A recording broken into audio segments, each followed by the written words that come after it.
The Falls Count Everywhere podcast would like to mention our friends at the following.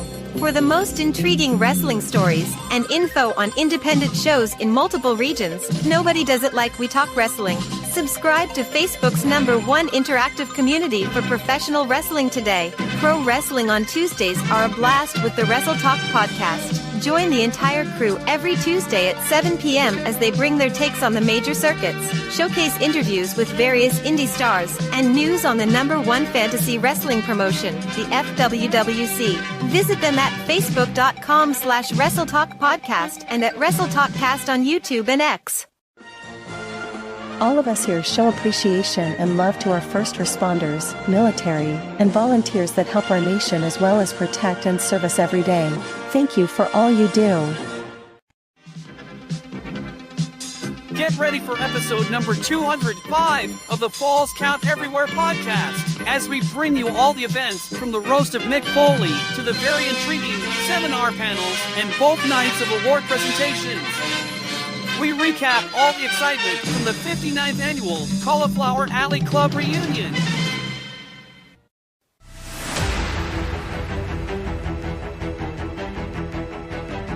Welcome to the Falls Count Everywhere podcast. The show starts in 10, 9, 8, 7, 6, 5, 4, 3, 2, 1. Go!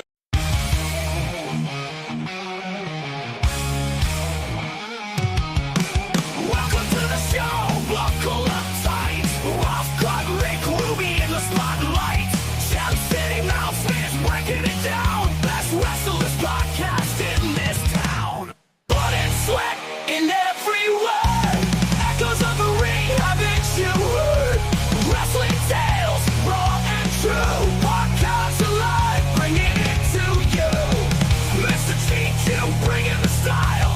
Austin Cage making the fans go wild.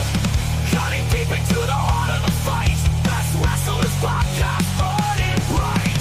Blood and sweat in every word. Echoes of the ring, haven't you heard? Wrestling tales, raw and true. Podcast alive, bringing it to you.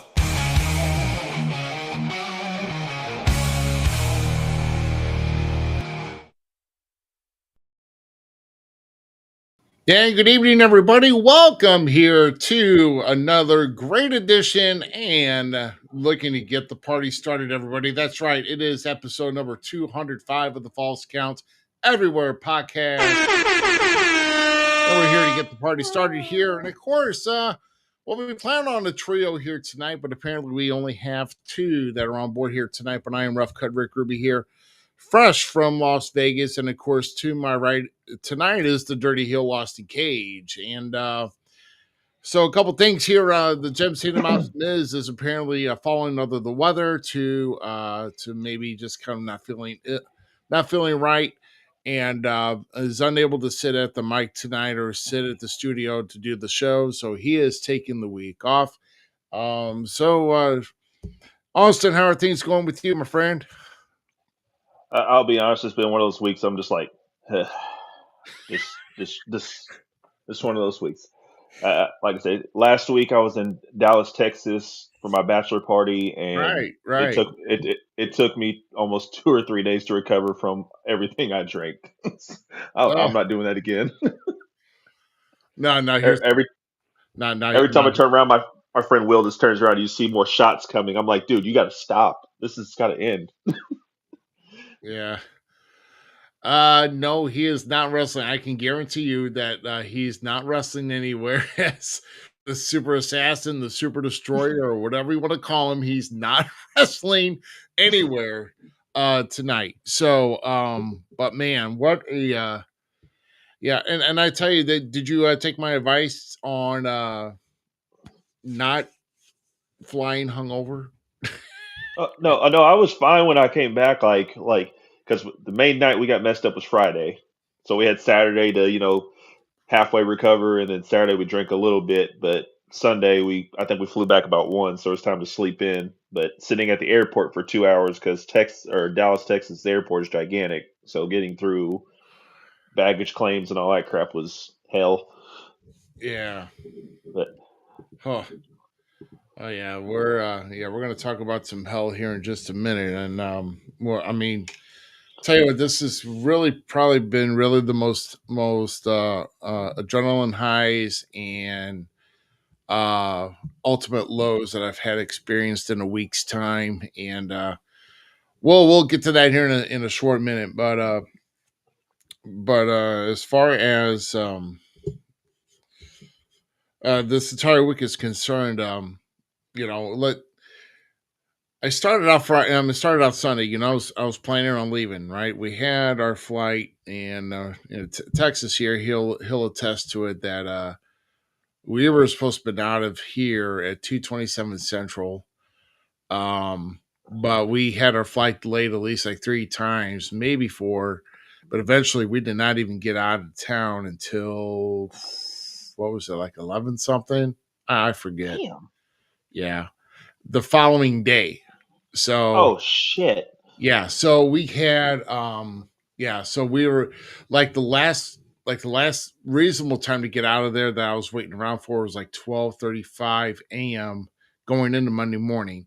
And I was going to broadcast from the airport last week, but we had a connection troubles for one, and right before I was getting ready to go on, we got the alert saying that sorry, your flight's not going to go out until 11 a.m. or 11:12 a.m. Monday. So that's why I was like, okay, great. So now I need to find an Uber to take back home because I was not going to sleep up at the airport. Oh hell Um, no.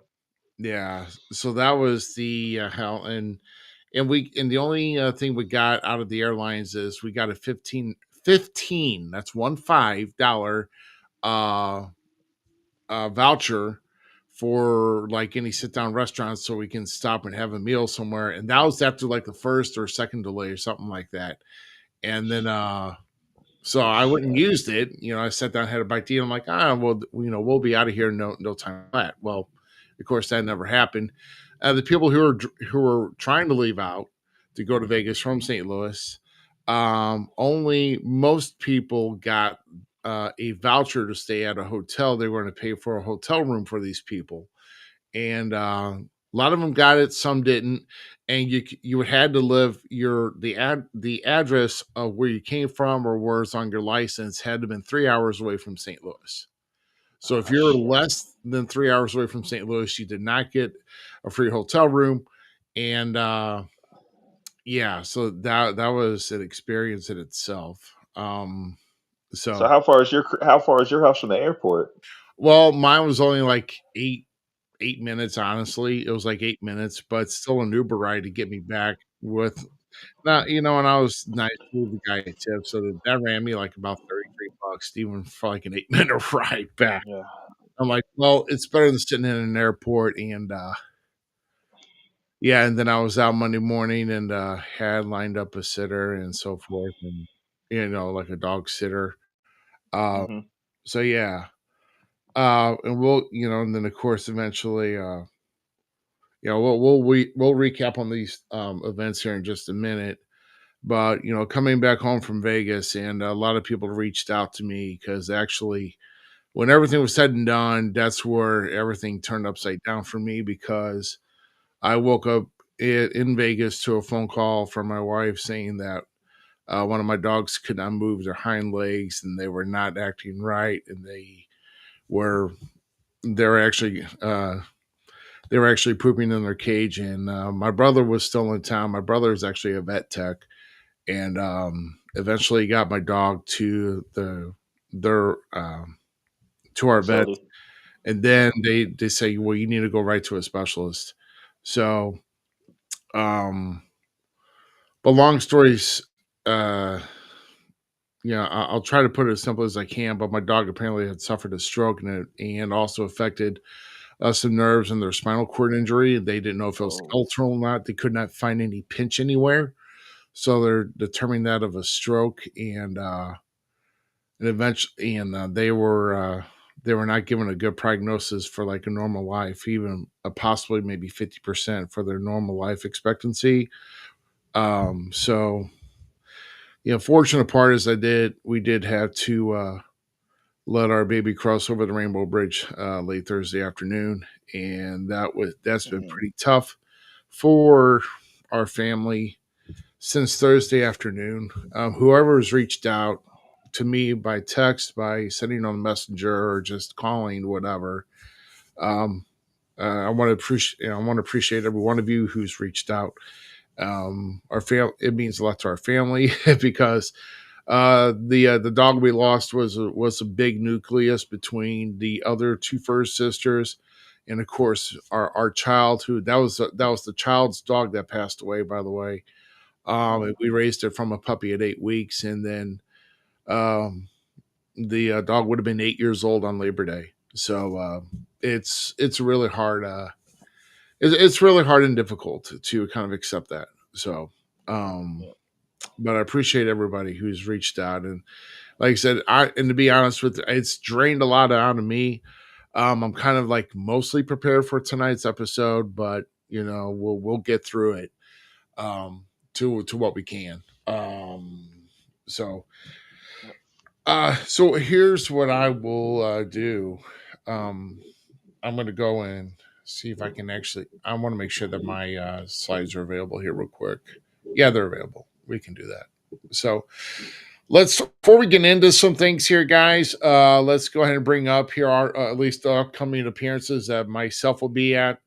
Um, this is for American Championship Wrestling in Washington, Missouri, at the Swine Pavilion. This is our next big show. All titles will be on the line. That's the tag team titles, the women's title, and of course the heavyweight championship. All will be will be defended. If you can scan the QR code that's on the flyer there, they'll take you right to where you can get tickets online. Only $10 for front row tickets, $6 for general admission. Lawn chairs are welcome if there are no seats available, because sometimes they don't bring out enough bleachers or like ringside seats, and so you're more welcome to bring that. But of course, it'll just be the general $6 admission. You can go to acwtheshow.com for more ticket information, and of course, where you can get more information about ACW in general. And also, another thing that we did here just yesterday, we actually participated in a softball, I guess, charity tournament or whatever. It was just to try to play 100 innings for one of longtime local disc jockeys that was here in St. Louis that passed away due to cancer.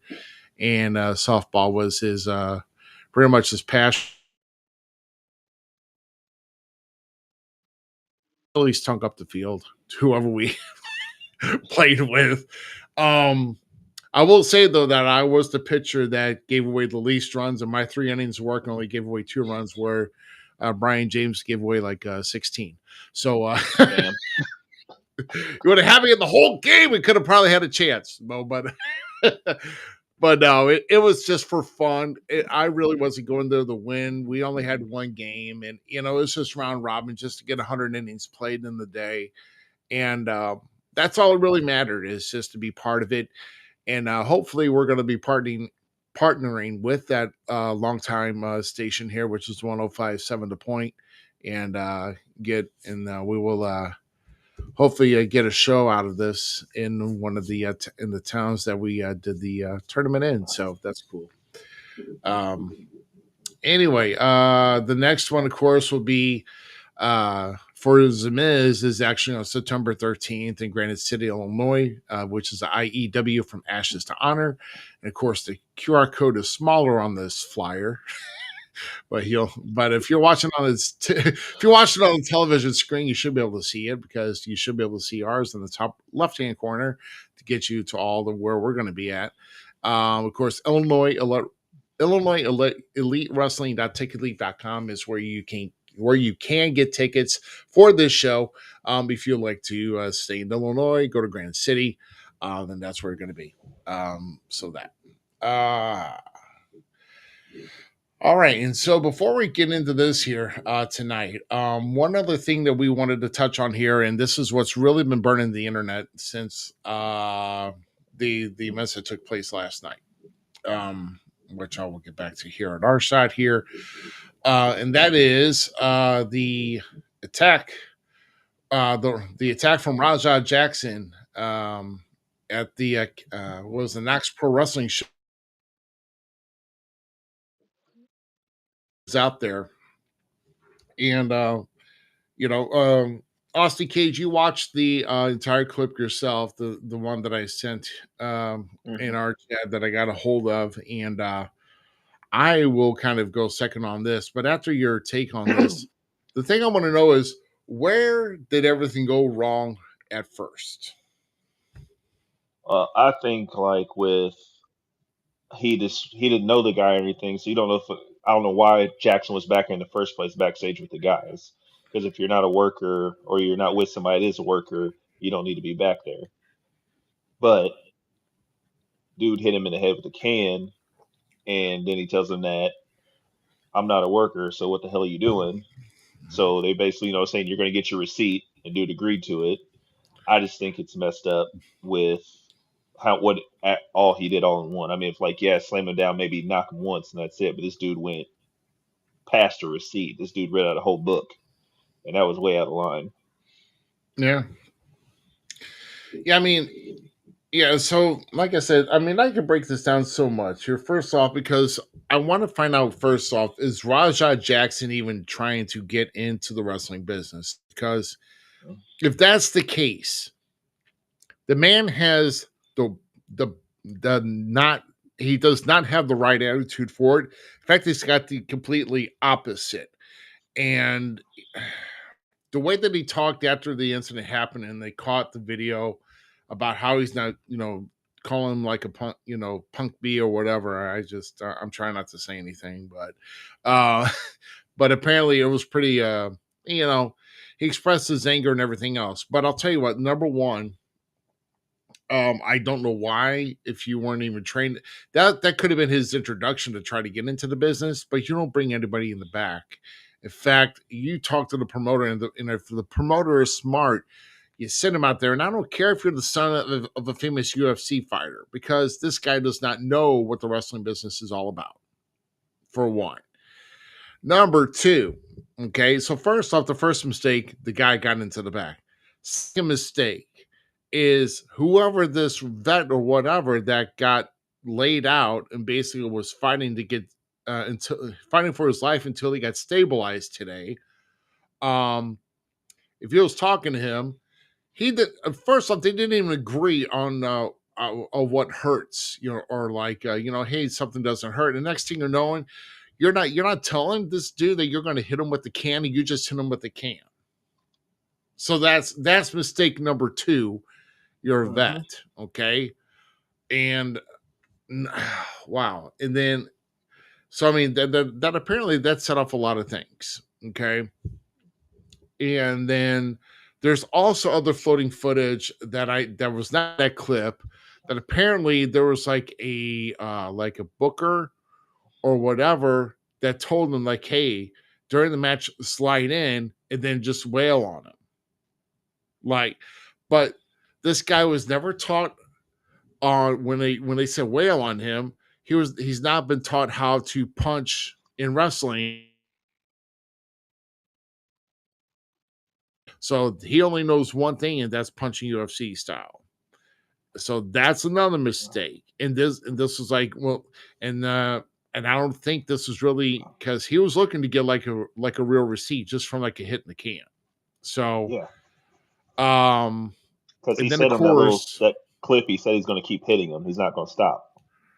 Right. That's the next one. The other one is like, well, I'm going to get in them. And he told me, but I'm just going to keep hitting. I'm not going to stop. So that's another mistake for this guy to be in this business to begin with, because if he's going into business for himself, which means that if you're given, if you're given instructions what to do something, you're going to do your own, that you're going into business for yourself if you're doing something else than what somebody has told you to do. Okay. Yep.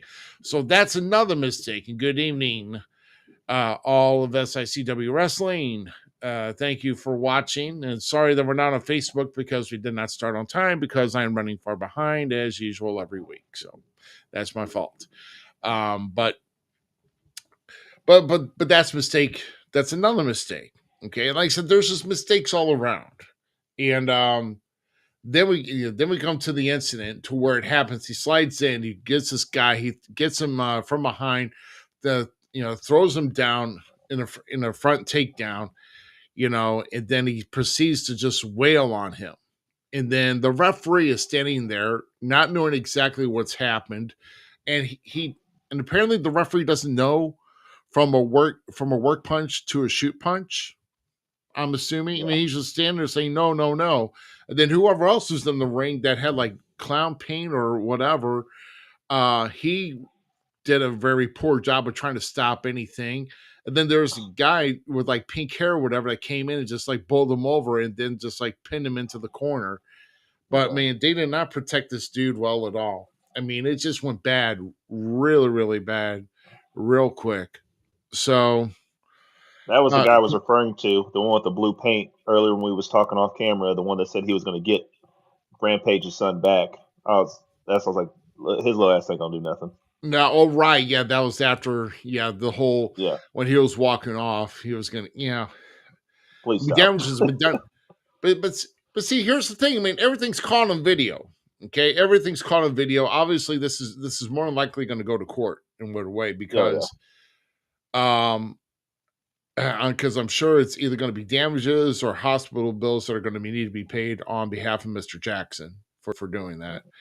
And I don't know what the argument's going to be, but the argument, but what does not look good here is, I'll tell you what. Like I said, I say the first mistake was him walking in, but I would think really the big mistake here was a vet talking about a work and then just hitting somebody with a can without telling them about it, not discussing it or agreeing. Say, hey, let me show you this. Can I show you this?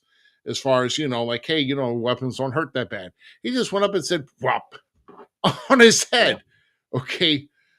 So, once again, I mean, he didn't know that was coming, so technically Rampage's side of the court could say that's assault. Right, of course. But I mean, like I said, there are going to be instances here to where there's going to be sides that are going to be taken here as far as what was right and who was wrong and what have not. So that's my whole takeaway on this. So,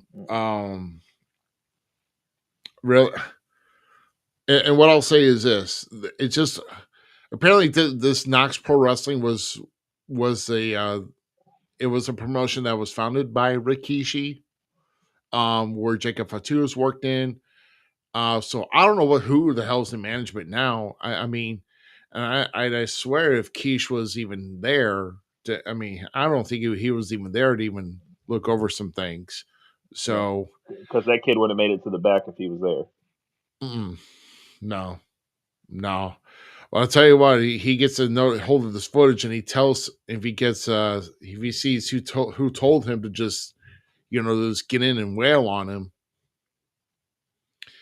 So somebody's gonna be old school quick. If we know the in and outs of this business, someone's gonna get old school real quick. So but I'm glad that the gentleman at least is in stable condition. I mean, taking 22 unanswered, shoot shots right in the freaking face cannot feel good. I mean, it's bare knuckle. It's not, I mean, Raja was just like street thug fighting this dude, man. God, I mean, just wailing all over the place. It was horrible. It's a bad look on the business, and like I said, it's going to be a bad look on this promotion. And there's already been a statement already announced about it. So, to get what it is, I mean, I don't know. It's just horrible. It was just horrible all the way around with that. So, let's see. I was checking to see if our Facebook feed was actually going, but apparently it's not. So if you guys are watching, well, yeah, thank you all, whoever's watching here, because apparently, like I said, I did not this has been a really bad week as far as I wanted to get this publicized, but with the coming home to the our personal tragedy and trying to get a show up and going is what I tried to do. And of course, my whole goal was to get out into Vegas to kind of promote and get our name out there, and meet some names, make some contacts, get out there. And I made some, as much as not as much as I wanted because I really wanted to be in the program, but I think I got the word too late. Um so with that being said, I guess we are done on the Raha Jackson I guess bandwagon as far as like what all went wrong there. But tell you that with me being a promoter, I would have not let anybody that trust me. And if I do not know who you are, I'm not going to ask questions. I'm going to be like, go out the door and then we'll talk. But if I don't know you and you're in my locker room, you're going out the door. That's bottom line, and that's respect. That's a respect aspect too. If someone's inviting somebody into the locker room without me knowing about it, and I found out who it is, their ass is getting fried too. Yep. And it's a rule, bro. I mean, you just cannot be doing that. A lot of the older school rules or mentalities are kind of going out the door. Like I was listening to a podcast the other day, and like they'll say they'll go into a locker room and some guys don't even shake hands no more because they're too busy on their phones or whatever else. Oh, yeah, that's too. So, yeah, I know, and that sometimes you gotta.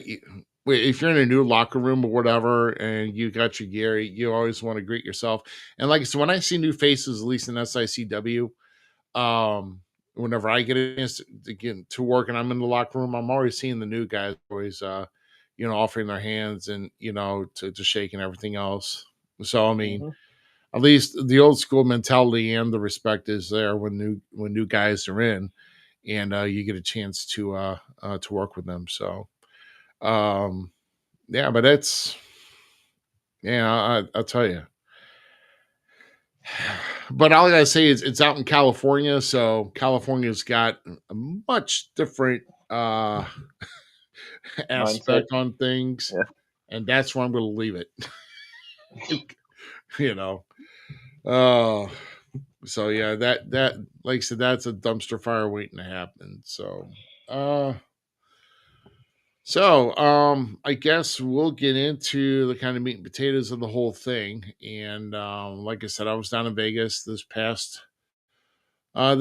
week with the Cauliflower Alley Club 59th annual reunion. And this is actually the program that you were given when you got in the door right there. And of course, a lot of the honorees on it, there was one face of Foley there, but three faces are represented. And of course, you got Dr. Tom, you got Natalia, you got of course, Bushwhacker Luke, but of course, the Bushwhackers getting the tag team award. You got Abdullah the Butcher, and then of course you got the Ace, Cowboy Bob Orton Jr. right there as well. And of course, you get one of these nifty little things. You get these little you get a badge when you get in, you get it with your preferred printed name on it, and it looks all cool. And this is way too fine to look at, but there's actually an itinerary of each day that's on here. So Nice. So at least you have an idea what's going on. It's like a quick reference here, like the like when the hospitality room is open, or the nostalgia room, whatever the case, whatever. I don't know if it's. I guess it's hospitality or nostalgia. And I don't know. I guess it's the same thing. I thought it was, but of course the meet and greet. They had like an open meet and greet for everybody that came and checked in. That's up in their pool area. And then right after that, and I'm going to get primed for that, is this particular event, which is the roast of Mick Foley, which we will go and do this for. Oh, hello. There we go. So the inaugural. This is actually their inaugural roast, and this is the first of hopefully this is going to be a continuing thing with the Cauliflower Alley Club when they were with one of their big award winners, or maybe they just want to bring somebody in to roast that's actually not getting an award, but yet just maybe a previous winner uh, of an award. But having a roast of Mick Foley was pretty good, and they had several different workers. They had several comedians there. I'm just going to highlight a couple of him here for you. Of course, this is Bob Zaney. This is the I guess moderator, the roast moderator, I guess, and the host are bringing everybody up. And he was a pretty good comedian. It took a while for others to get up on their feet. For some people, but they actually had entrances for everybody that came to the table, and some had some short custom intro videos with like their most popular music, such as the workers did. And here we go with the Godfather, and yeah, and he came out to the Godfather's music too, and he actually did when he got up to the podium, he did the whole Godfather mic intro where he said, "It's time once again." And he's probably the only person that didn't have to travel. He lives in Vegas. Oh yeah. Oh well, there's others there's others that live in Vegas too that showed up, like on night two, and he did it last year too, which was Rob Van Dam showed up to the CAC. So him and it's Katie Forbes is his wife, right? I believe so. Yeah, I mean she was good looking for a while, but man, she's got so much plastic done, man. It's like a walking Barbie now, and it's not a complimentary Barbie either. I'm sorry, calling it as I see it. She kind of looks like a Quagmire blow up doll. Oh my God!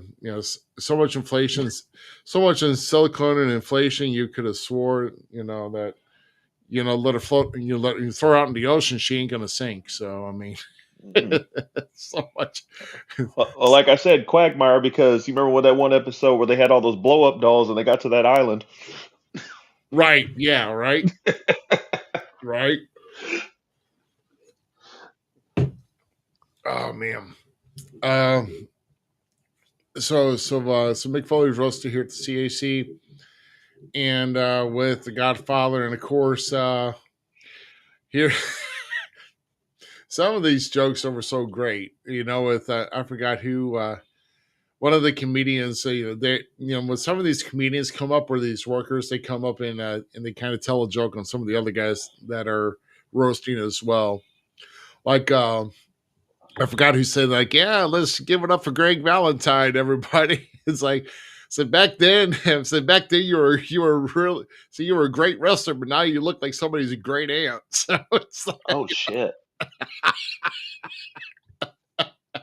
Fuck. The messed up part is that's true. I know, you actually right? Oh my God, yes.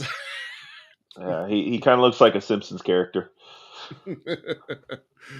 But oh my God, but no, Greg was great with his zany lines and everything. And I'm actually trying to see if at one point if this is actually going to be available, or maybe, because I know that the Cauliflower Alley Club, they do have a YouTube channel.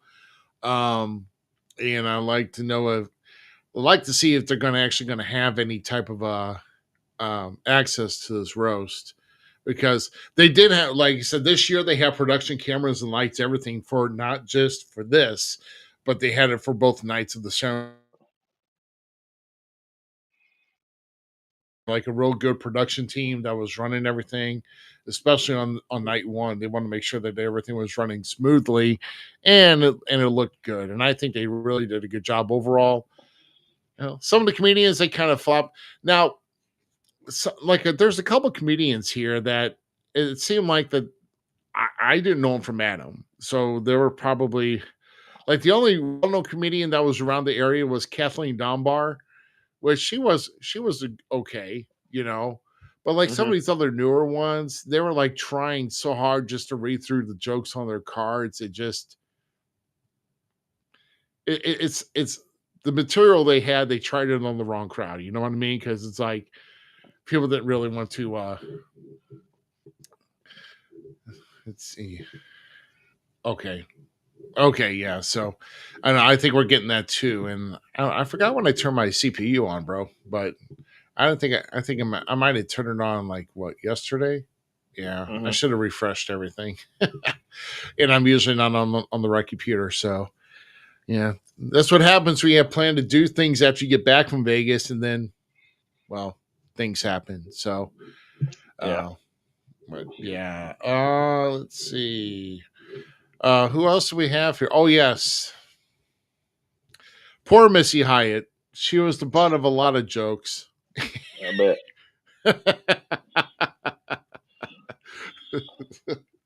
But it it was well, let's just say it wasn't really it wasn't really too friendly of jokes. It was more you kind of get my drift. Shots. but but I will say though that Mick did give her, like a really ultimate compliment, of just to the legend of Missy Hyatt as the original first, well, as his first lady of wrestling, and because the way Missy Hyatt was on camera. So, but no, it was cool. Uh, but then also there, of course, the Mouth of the South, Jimmy Hart. He had a pretty short something to say. Jimmy can't really joke or say bad about anybody, it, in real life. In character, probably, he'll find something, goofy to say, him as Jimmy Hart as a manager, in a character.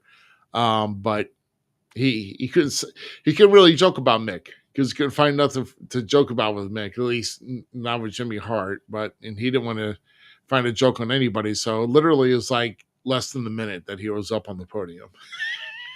He went back and sat Yeah. down, but he just congratulated Mick, but that's about it. And now you have, I don't know if you can see this or not. Can you recognize this face at all? Honestly, it's kind of fuzzy. All I see is really the hair in the podium. Okay. Former WWE diva and also TNA wrestler, or like TNA Impact wrestler.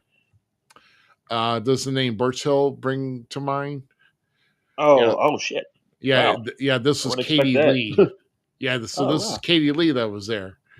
Um, and that's which something I wouldn't expect. I saw that she was going to be there, and I was like, why is Katie there? But apparently there was a tie-in with her and Foley and her career. And of course, here we go with B. Brian Blair was also there as well, and he threw a couple zingers. I just kind of wish I remember what they were. But let's see who else was here as well, which was Jake the Jake Snake. Roberts. Jake was kind of short too, but um, but Jake was pretty funny though. To the one joke he had, but you know, Was he walking without his breathing machine, or was he carrying it with him? I don't think he had anything with him That's on good. that. But when on his Titantron, he came out to the Trust Me music that he had like in Hmm. last year of WWF Hmm. before Undertaker took him out in WrestleMania 8. If you're kind Yeah. of I don't know. Here's another one here. Remember the grappler? The grappler kind of harped on a Mick, kind of being a smooch and being cheap. So You can write a whole book on that one. right. That man's got a permanent pass to Goodwill. Past the Goodwill. That's funny. Oh shoot! And then then the surprise guest, which is Noel Foley. No, Is it Noel or no? Noel, or maybe I don't Yeah, know. I think it's Noel or Noel or something like Noel Foley. It's kind of weird how to pronounce her name. She spelled, Noelle, but that's but that was she came up and roasted her dad, and she rarely cusses in front of her dad, but she did drop the F bomb on her last line, and then um, so I guess she's not really known much for cursing. So All I know is 98% of that's got to be the mother. oh, she is tall. Yes, she is tall. She did not wear. She did not. She I'm didn't talking wear about that how high good she. heel. I mean, she didn't I'm talking wear about like high looks. heels at all. I'm talking Yeah, about and all looks. in the face too. Yeah, yeah. Unlike Maya Lesnar, which is like basically Brock as a female. It's like, geez. That one I tagged you in with, like the Dragon Ball Z one, had me dying. Oh man. Um, and then after that, then I believe Mick just came up and was throwing a few more. Let's see, I'm trying to see if there's actually. Hold on one moment. I'm trying to check Is my Bruce layers. Pritchard there? Oh, okay. I had edited this slide twice. I'm like, why am I seeing like two, like an overlay of slides? Oh my. well, we'll get through this. Sorry, guys. Was Bruce and Pritchard there? yeah, he was on Tuesday night, and yeah, so he got there on Tuesday night. So Pritchard was there, and give me 1 second, guys. I lost my way. Okay, there we go. Yeah, so basically, Mick, said his thanks, and so the entire event lasted about close to 3 hours. They pretty Damn. much were right on schedule. So they had like about 20 or 22 different people to speak all together. Yeah, Jeez. it was a long stretch. And let's not mention the fact that like one side the tables were knocked over off the stage, and almost people fell. Some people almost fell because of it. But yeah, Man, usually with that kind of thing, you have like maybe 4 or 5 people on each side, and they tell them to go maybe 3 or 4 minutes tops, and that's it. Damn. yeah, like so this is a 3 hour roast. So yeah, I think some people were given like 5 minutes, some people were given like maybe 8 minutes or something like that. But it's yeah, there was a lot of speeches going on. So but yeah, let's um kind of pan into, oh yeah, and here's a couple of selfies I got at least on that day. There's me with Katie Lee. There you go. You can see a better shot of that now. There you go. Yeah, that's different. Yeah. And Rocking the Falls Count Everywhere business shirt, I see. yeah, that's right. Yeah, thanks to Nick at the Pro Shirt Shop, getting that done here for us. And yeah, hey, if like I said, that we may even put out an order form if you're not liking for t-shirts, you'd like something that's embroidered with our logo in that. Yeah, shoot, it's all good. So and so like I said, the actually the Sunday night, I was trying to get in there Sunday night because I wanted to be part of the impromptu wrestling show with all the Hmm. other guys that came into work, and I never got a chance because thanks to the airline. And well, I guess maybe it was for the better. I wish I could have been part of that, uh, but at Yeah. least the Monday night was a great event to kick off, and I think that's really a great way to kick off your first night of the reunion, or the first day of the reunion. We're having that roast, so I definitely hope that they um, try doing it again. Um, so we're going into Tuesday here, and here on Tuesday, I don't know if you recognize this guy or not. Uh, Were you Yeah, more of a WCW guy or a WWF guy? I was more WWF. Oh, okay. So this is like 89 from like 89 to 90.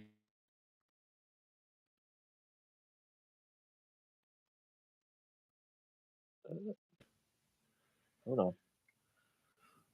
You're not sure? Okay.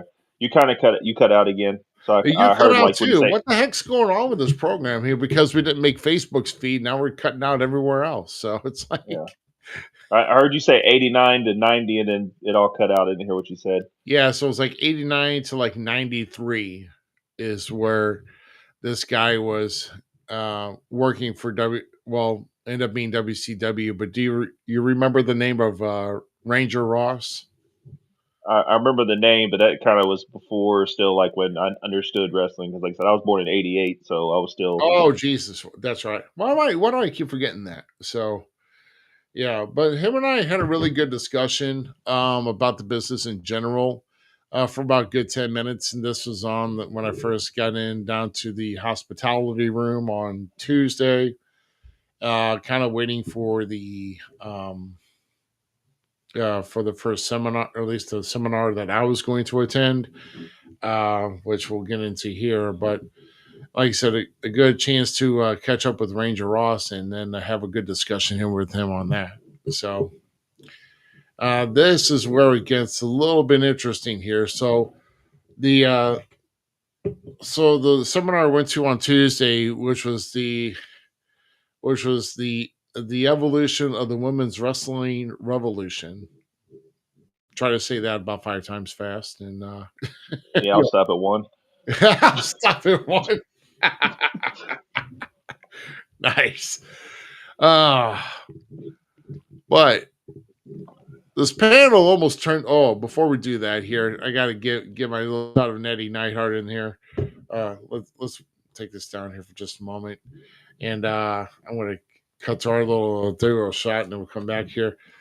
That was the shot that they did here, and then they had this for everybody who was getting a shot with Natty. Nice. So yes, it is my shoot name on there, and I requested it because it's like, who knows, at least she personalized every one of these. So it wasn't a bad price either, which I was surprised. I thought it was going to be at least like 40 or $50, but it wasn't even that. So Yeah, when I met her, it was like where FCW was. There was an IHOP right across the street, and when my friend tried out in '09, went over to IHOP and met up with all them, and that's where I met her at. it sounds about right. Yeah, So I think she still has a home in Florida too, right? I'm pretty I think sure. so. Yeah, her and her 40 cats. Yeah. So so going back here to so that this was the shot that we took with everybody that was in line that paid to go see her. And then right after I did this, I went right to the next seminar, which of course is the whole wrestling revolution here. And this is where the panel almost turned into a debate. Now let me kind of set the stage on here for this, because the discussion here, there was several like veteran women's workers here. Like this right here is Malaya Hosaka. She did a lot of work with Harley, and she also did tours around like other different territories. Back around with like the 90s and maybe even the late 80s. Um, maybe or maybe it's just the 90s, but she a really awesome worker. She did have a couple like TV spots on like in the Attitude Era for WWF, but just nothing worked out because it wasn't all she was not wanting to give into the image that the WWF wanted, such as like either looks or make yourself get the look, like implants or whatever. And it's like, and it's just kind of sad how that you didn't if you didn't fit the mold, you didn't want to go into the mold, and you were not going to not be part of it, period. So, and then what really got discussed here is because there was a few different girls from the original Glow, like Sunny, and I believe there Mhm. was I'm trying to think of the Hawaiian girl that was there, and there was one other one. Like I said, I totally forgot because if I would have caught it in the beginning, I would have. But the same time that this started was the same time that they started pictures for Natty, and I was not going to miss Natty. So sorry. So if I'm screwing up names, whatever, that's fine. But right here in this photo as well is in the center there. That's Big Rig Betty, also known as Amazing Maria in OVW, and then that's Holly Swag on the right for WOW, also known as Hollywood Haley J in OVW. But they're the Wild Tag Team Champions, with the female trucker gimmicks and all that, which is kind of cool. Um, a lot of things sparked as far as how they were trained and how they weren't properly trained, or they were not really trained, and that's how some of the women were getting injured over in Glow, and even some of the women still that are getting injured in WoW, and they're and Malaya has seen the WoW product and is not very happy about how the women are not being trained properly, which I gotta agree. If you don't get the proper training, you end up getting hurt. And there's actually I've known Mhm. some even some WoW participants getting hurt trying to do this. Not Yeah. to mention I Glow, because Sunny actually the original Sunny broke her neck uh, from taking from taking a move, and I think it was a pile driver. I'm pretty sure it might have I'll been never something take that move. else. That usually seems to be the culprit of everything is the pile driver. So Hmm. usually, but Yeah, I mean, like with speaking with like people for like non-experience, whatever. Like the last I ain't gonna say the promotion, but last promotion I worked for, he was trying to fill so many matches because he didn't have enough matches on the card. He would just let people from like I ain't gonna say necessarily the audience, but guys who wanted to be wrestlers that would show up yeah, and put them in matches and everything. And I'm like, ain't no way in hell. He tried to put me in the ring with one of them, and I ended up doing it. And when somebody messes up, the 1, 2, 3 rule. And yeah, you can just imagine Ruby. yeah. So I was Uh, like, I'm never working with one of those guys again. I was like, I won't. I'll tell you, I'll just not even book me on the show before that shit happens again.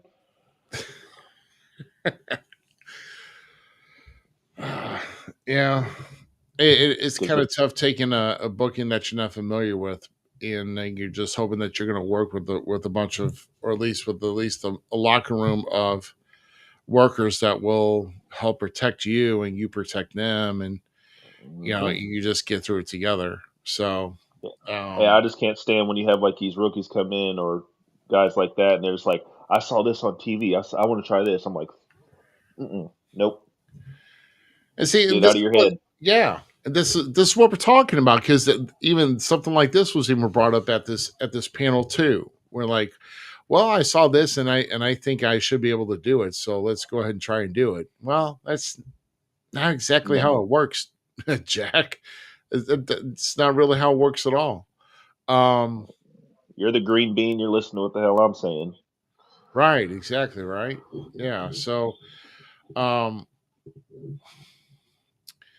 yeah, so Malaya Jose, and I'll tell you that out of this whole panel, I respect Malaya Hosaka here the most because I've known her work. I've known of her work for like at least about close to 25 years. I first met her in '99, right before she got the spots on WWF TV, and she worked an awesome match, um, and just was a fabulous worker. And she will not give in to anybody's narrative. She will tell you straight out, and she will not BS you. She's 100% brutally honest, and that's what I love about her. That's why, and we need more strong women like that in women's wrestling. So, Yeah, and not wanting to fit the mold. So I mean, it's like that's why her whole argument is that people want to see women's wrestling because a lot of it was brought up is that they got underpaid and they were, if you wanted to get on TV or to make the tours, you were basically kind of conned into doing some things that really are not, or kind of frowned upon, like in today's society. You know what I mean? Hmm. Doing a favor or two, and and it's just horrible. And people, I forgot who got a who said that somebody got upset because women's wrestling was taking money out of their envelopes. And I was like, well, hey, it's like, just got to tell the guys to wrestle better if they want to see the women's wrestling over you. So, that's the whole thing. I mean, Yeah. it's what makes it. But then the thing is even if they do put the women's wrestling on, then instead of them, I mean, you didn't really see much of women's wrestling in WWF or much less WCW in the late 80s. There was a spike, of course, of Fabulous Moolah came back, in the mid 80s and so forth.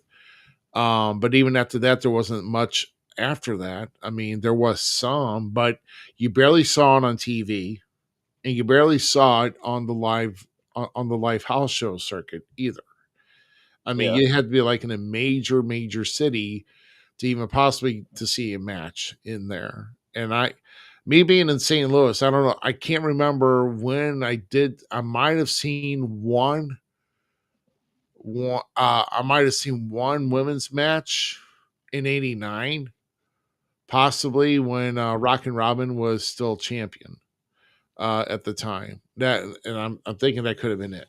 But that's And like so I you didn't. never, I never heard them say like when they used to run the old Memphis territory, like Memphis, Evansville, and Louisville. Hearing any older names at the Coliseum being brought up when I wrestled down there, when they used to tell stories, I'd hear stories from like Dutch and all them. They never say anything about it. Yeah. Yeah, so she did work with SICW about 4 years ago too. She actually did a match with Miranda Gordy, um, and that was on the same night where when Trevor Murdoch was NWA World's Heavyweight Champion, and Attila Khan actually got a shot at the NWA World's Heavyweight Championship, and yeah, so I mean that was the He, historical night too. So Murdoch's actually got a hell of a story. He was on JBL's podcast. I listened to that the other day. jeez, jeez. Wow. Yeah.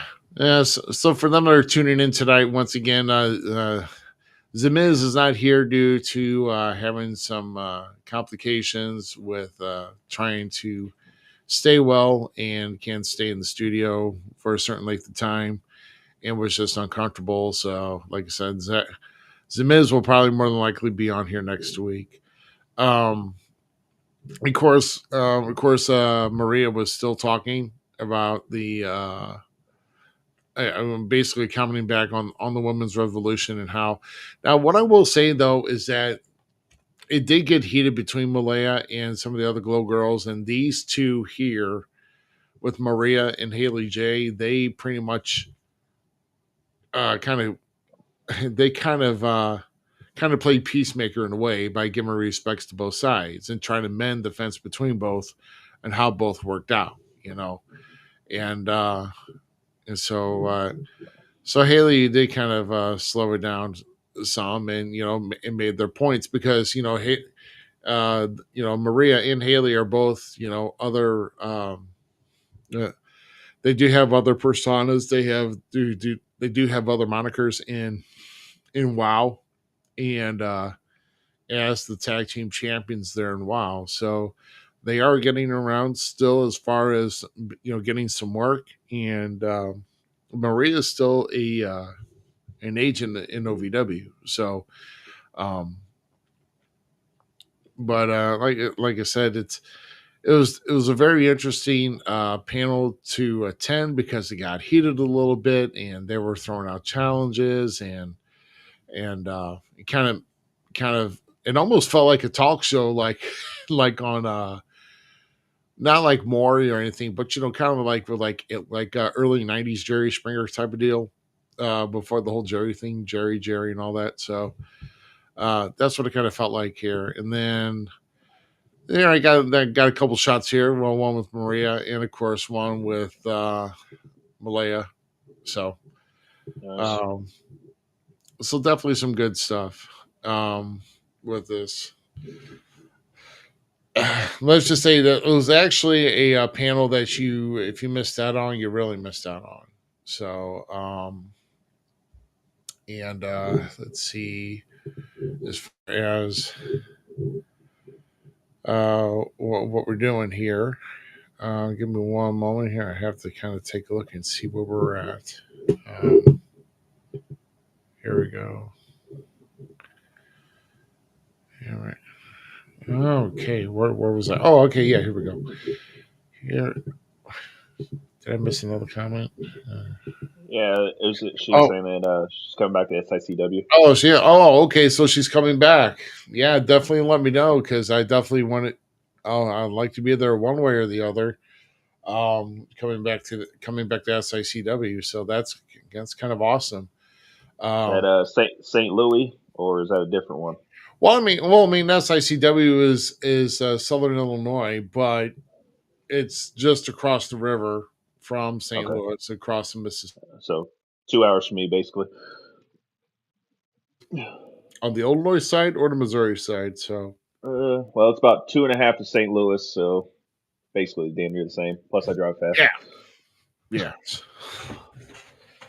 yeah. So hopefully she'll, it'll be good to see her.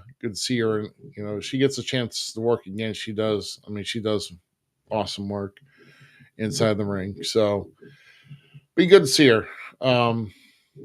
And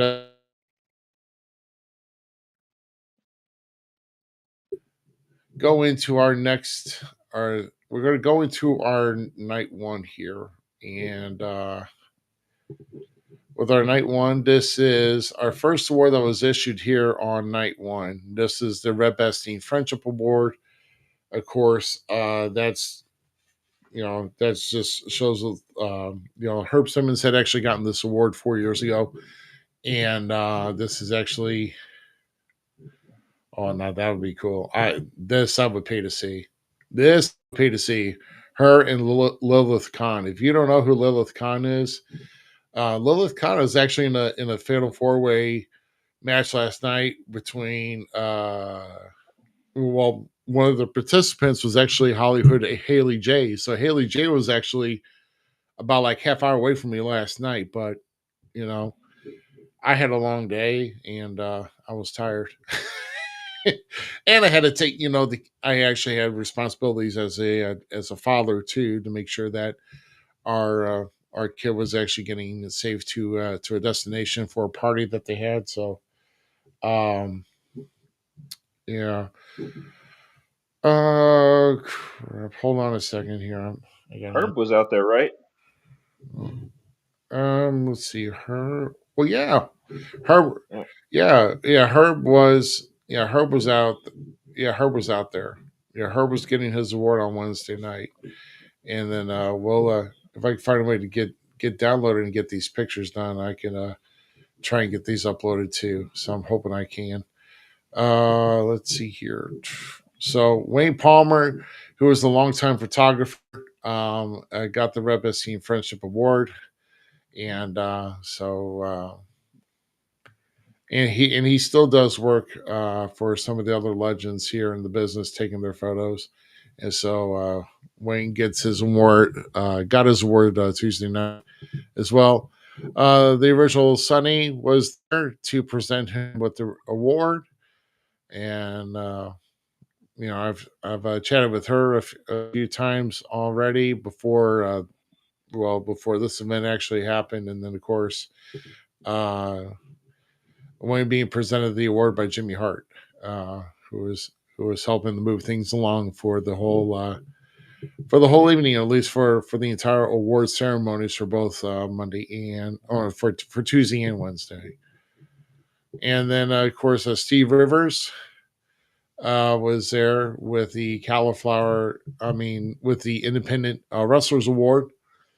Steve actually, I believe, he actually trained in the Heart Dungeon, and then branched out into the U.S. into multiple territories, and was actually so he's got an over about a 33-year plus career as a worker, and then here he is accepting his award as well and giving a short speech uh, after receiving his award Tuesday night. And so Steve Rivers gets the Independent Wrestling Award. And of course, last year's winner was, of course, the Night Train Gary Jackson, when he got his award last year. And so this year, the Women's Wrestling Award, that, Nice. of course, going to Jazz, getting the Women's Wrestling Award. And, and of course, Jazz, of course, was, I think, the only female or the only female black champion to retain a championship at WrestleMania, I believe, Sounds or the right. first one to retain Yeah. a championship. Yeah. Yeah, so I forget. Maybe I don't know. If Sasha was a champion at the time, and I don't know. I forgot who, or even Naomi. I don't know. I have to check mine, but I know she was the Yeah. first though. For Jazz winning the Women's Wrestling Wrestling Award. Award. Excuse me. Good Lord. Now, so for our next one here, this is our Lucha Libre Award, which went to El Fantasma. And so a longtime legend in around CMLL, I believe, uh, is El Fantasma. And little history here. Do you happen to know who his father is? I mean, who his son is? I know. Damn it, I just had If it in you my head. know, that's Well, cool. Yeah, yeah. Yeah. Go ahead. it's all right. Let's see. Well, let's see here. You may not be able. It may not be a good shot here. Oh, Andrade. No. Yeah. No, that is No. It's Santos Uh, Escobar. VAR. Yeah. Yeah, Okay. so he Yep. actually showed up to present him with this award. Nice. Very heartfelt and warming uh, speech uh, delivered there, and I wonder if he's injured. He's been gone for a minute.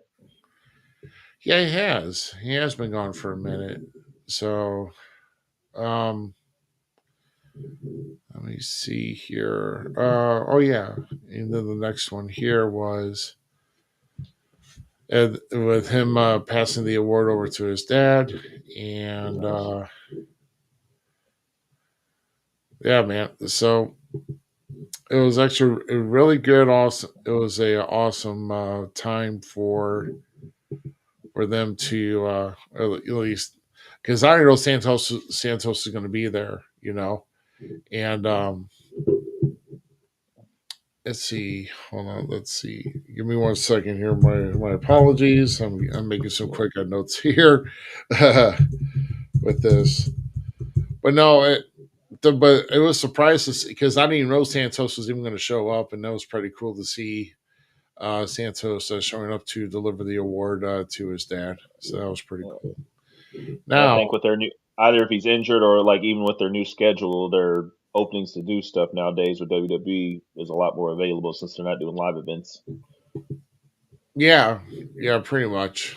Yeah, it's either they're not doing live events anymore, and yeah, well, yeah, you kind of know my take on that with doing the live events. Yeah. Yeah, It's just throwing a name out there. I think I don't know what award he would get. I mean, I know he's passed away, but Tracy Smothers should be out there getting something. That man is so underrated, it ain't even funny, yeah, and underappreciated. yeah. If anything else, yeah, I agree. And Tracy did get a lot of Tracy's Mothers was actually brought up in that women's wrestling revolution too on that panel by Hmm. at least with Haley J and Maria, because that's Nice. showing him because he actually showed the respect to the women and how women's wrestling should be. Um, but yeah, Tracy was actually, uh, well, I agree. He should have something at least. And I have to see if he was even a former member. I have to go and kind of see if I can do my research on that. The next award here, though, was the Ron Hutchinson Trainers Award, which they named the Trainers Award after Ron Hutchinson because Ron's been a longtime trainer uh, for the big names of the business. But of course, getting the bigger names in the business was Dr. Tom Pritchard, of course, with John Cena, with The Rock. Uh, Kane, Mark Henry, all oh kinds. gosh, yeah. So he's done it all. I mean, he's trained a lot of names, and of course, he is still an active trainer with with his school down in Knoxville, Tennessee, with the Jacobs Pritchard Wrestling Academy, which I've known a few people who have graduated from there, and including one ACW wrestler. Used to be two wrestlers, but they branched off to do another area of the state of Missouri. But of course, Ryan Hutchinson is also pictured here with as far, I mean, just giving a few words to the crowd and with his thing. So the honor of having that award named after him. And then, of course, presenting Tom with his award. Yeah. There's Bruce Pritchard right there. And you want to talk about so that was funny. Someone yelled out in the crowd during a break in between of his sentences. Someone said, "Come on, give us a brother love one time." And so he did a short "I love you," which is pretty cool for It, him to do. And he can do hell of impressions. Like he does Macho Man and Dusty Rhodes really well. I bet you that's great to listen to, man. Oh If you yeah. can do a good Macho Man, you're okay in my book. um, with Bruce Pritchard though, seeing a lot of great things about how him and Tom grew up and of course in their journey in the wrestling business together, and then presenting Tom with his award right here, and uh, so Dr. Tom went on to give us a nice little speech and very very a very the word I'm trying to look for is a good overall trainer as far as like many aspects of the business, not just inside the ring. Definitely with psychology. I mean, obviously, you got to have all the tools possible to bring up stars like the way that John Cena and The Rock took off and basically um, are multimedia superstars, not just wrestling superstars, and Yep. making it big in just a media period. I guess I would say Hollywood, but John Cena's movies, I guess, are okay. I mean, if you got to be in the mood to see a John Cena movie. Well, what was that Um, one he did with? What was that Ricky Stenicki or that was in Amazon Prime? I don't know if I saw that one. I'll give him credit on Peacemaker. Peacemaker is fucking hilarious. Sorry, I had to cuss on that, but that one's how good that one is. Well, it's 10:30 now, so I guess it's okay to local time. So I guess it's okay to drop. Uh, Well, I made it through an hour and a half. That's a new record, I think. yeah, yeah. Crap, I forgot I was supposed to text somebody, and I totally forgot about it. Let's see. Hold on. Oh yeah, okay. Sorry guys. Now here's one that I didn't know because I forgot they do present these awards. Apparently they had two recipients this year, but the first recipient of the Courage Award went to this guy right here with Chris Bay. Definitely, and That definitely deserves that one. how he battled back and just took the bull by the horns, and it made it. It just just thinking last year's Bound for Glory, after his match, and then the following day, I guess it was the following day at TV tapings, wasn't it? I think Is when so. he entered it, because I don't think he entered it at Bound for Glory. I don't think it was the following day that they were saying that where he had gotten the injury, but but Chris Bay getting the Courage Award at this year's Cauliflower Alley Club was pretty special, and I think he lives in Las Vegas too, by chance, and and then here he is accepting the award for his Courage Award here, and I'm just trying to see, yeah.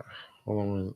Yeah, so I mean, Chris Bay, definitely a big believer of faith, as far as helping, and then also just he was the stories being told about him putting in overtime just to get better, just speaks volumes about who he is.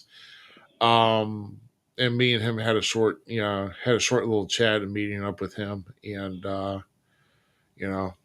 this is definitely be one guy if we can find a way to make it possible, we'd love to get on here to talk about his story, about what gave him the drive to get back to walking again, and where he finds courage and strength at, and but yeah, so less than a year from where he was said that he had about a 50% chance of walking, and he's actually walking on his own right now.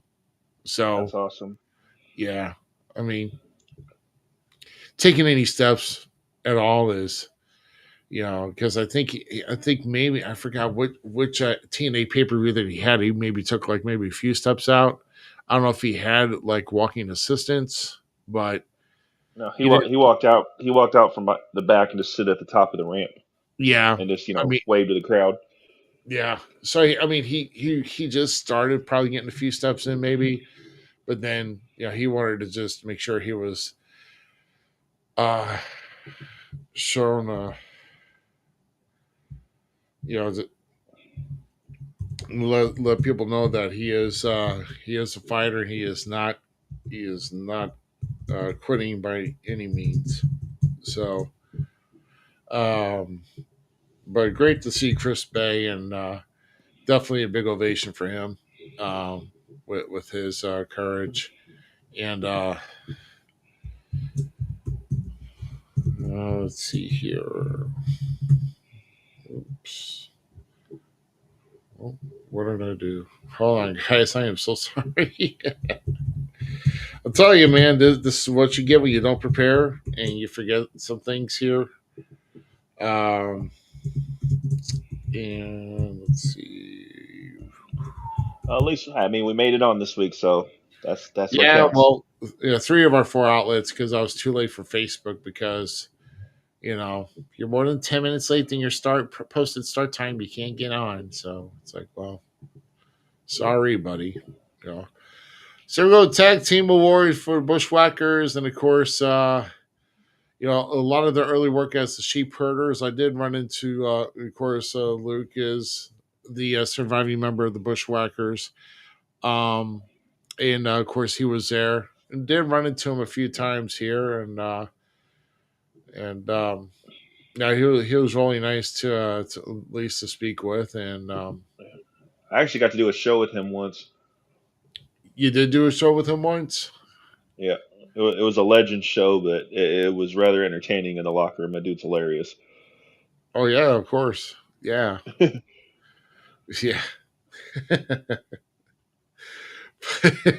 But yeah, Like he didn't even he's making his way up to go through the curtain or whatever, leaving the locker room, and he didn't walk normal. He did the he did do the bushwhacker bounce, coming up to the podium though to get his award. And then this is probably a bad shot, but this was this was him getting Jimmy Hart and looking him again, like it did back in the 80s. Or Jimmy Hart. So good old Bushwhacker Luke is still looking heads every time he gets a chance when he's around a wrestling arena. But no, it was quite entertaining in the talks I had with him, and how he used to rib with some people. Like he said, he would kind of rib with Nikolai Volkov back in the day. he, was- he would sign off, telling him goodbye and everything. He turn around and whisper to someone else, like, "The guy's a freaking prick," But he would razz Nikolai all the time. Apparently, he told me, which is kind of funny to listen to. Some of the when he talked with some of these other legends that have passed on, and it's just kind of funny to kind of get a story like that. So, Oh yeah. so let's move on here. So the last event of the of Tuesday night was, I believe, are we at this? Yep, we are. So Natalia Neidhart getting the Luthas Award. And of course I spelled it wrong. Yay, okay. Um I knew I would. Uh, Can you spell right? I knew you could. There you go. Now I fixed it. Okay. So forgive me, Natty. So for the Luthas Award, I will say though that about the minute I got a chance to talk with her when I met with her, I did I was wearing the style of the older style of false count everywhere shirt that you have, uh, as well in your closet. And well, it was the one that you saw in the photo, but she was pretty. She seemed very interested as far as the of the podcast, and of course, we talked about my working history, and then I commented her more on her work in GCW with Bloodsport with her and Masha, and I try to remember who else she faced off, unless she faced Masha twice. Trying to remember, but she did two Bloodsport shows, and were pretty awesome. Yeah, man. But I'll tell you, if you get a chance to catch GCW Bloodsport, um, it's pretty cool. And I think they're in London at the end of September, like September 27th, I believe. Uh, I don't know if she'll be on the show or not, but just some of those matches. That's probably some of the best GCW shows that I've seen is the Bloodsport, because it's a lot of mat work, and then you can only win by submission. So pretty cool, like it. well, I And might have to wait if I watch that. I'd probably have to wait till the next day because that's the day I'm getting married. the 27th. Oh, wow, okay. Yeah, I think Bloodsport. Yeah, GCW. Josh Barnett's Bloodsport 15 in London. I think I'll have to look and check on the date for you.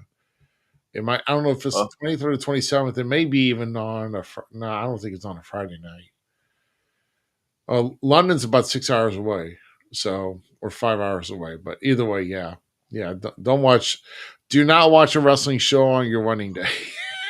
well, well, hell, you guys tried. Well, Zach tried to convince me last show I was on to watch whatever show it was last weekend while I was at my bachelor party. He's like, "Oh, just go somewhere and find." I was like, "Dude, kiss my ass." It's not like you're coming on here anyway. The taco. We didn't even have a show last week anyway, thanks to the modern technologies that we were not given last No, week. something came on last Saturday, some wrestling show, or it was Friday or Saturday. He's like, "Yeah, you got to watch it." I was like, "No." I was like, How about no? It's like, no, I'm not going to do it. Oh my god. Oh, and I'll get to a story about that because I got a Dr. Evil reference on here. But yeah, but no, the Taya accepting the award. Of course, TJ Wilson was there. The ever supportive husband there to support. Man, boy, I miss this dude in the ring so much. "Oh man, that dude was so underrated." Oh man, it's just the technical skill that he had, and when he, as Tyson Kidd, and just it just sucks. I mean, yours is more of a back injury though, right? And Yeah, yeah, like his was more of a neck injury. So it's just it's just crazy. It was from a move that's been done a billion times. yeah, yeah, That's what's messed up.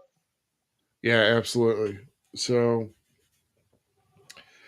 but he talked well. I mean, he talked about how about his stories of training in the dungeon and going up through and working with the when it was him and Harry Hmm. uh, doing the was it still the Heart Foundation? Or was the New Heart Foundation? I forgot what they put I it, think it but it was was him, Harry, and Natty, all three the together. If you remember, I yep. can't remember though. If they just called themselves the Heart Foundation, or I think it was just the Heart Foundation, if I yeah. remember right.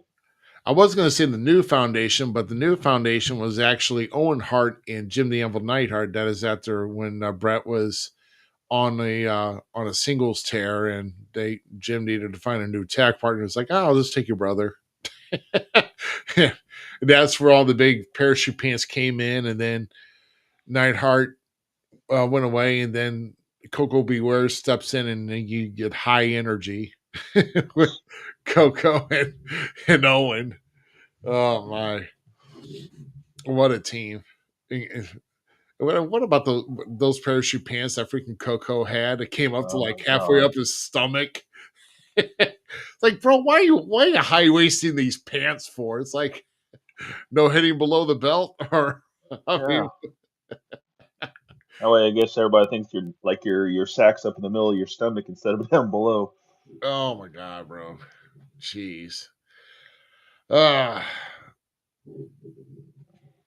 I know I kind of went off on the tangent here, but screw it. You're Yeah, thinking of course, everything's work tonight.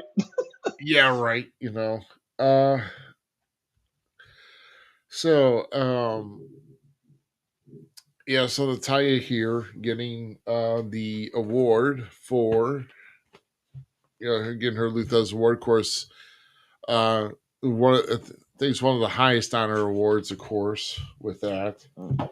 and had a nice little speech, and yeah, I guess I don't know what about 15, 20 minute speech she had, but it was a nice heartwarming speech she had, and yeah, I mean, just what a way to cap off the awards night uh, for the first night of the awards on here. So I'm looking here to kind of see because I'm looking at the options for where the um I guess where the other excuse me. There we go. Yeah, because I was looking for the other awards that, or at least the other seminars that were taking place here, and I think I was on the, I think it was in the other program I had, or like it was in the ear. And I'm going to have to take a look at that here in just a minute. But after this, we had a next event that we went to here, which was there we go, Micromania. So here you got this was Mini Marley. Oh jeez. And then his opponent for the night, 25 cent. Or in the old days, they call that 2 bits. So Oh hell no.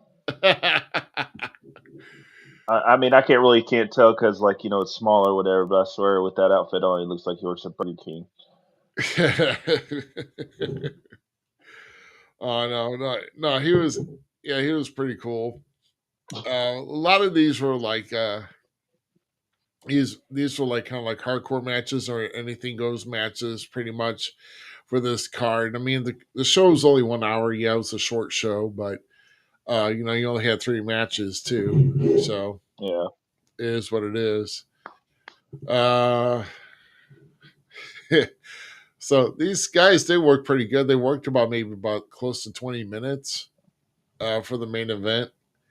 this is Minnie Marley coming over with the double slap, or double chop, I should say. And boy, it connected pretty good too.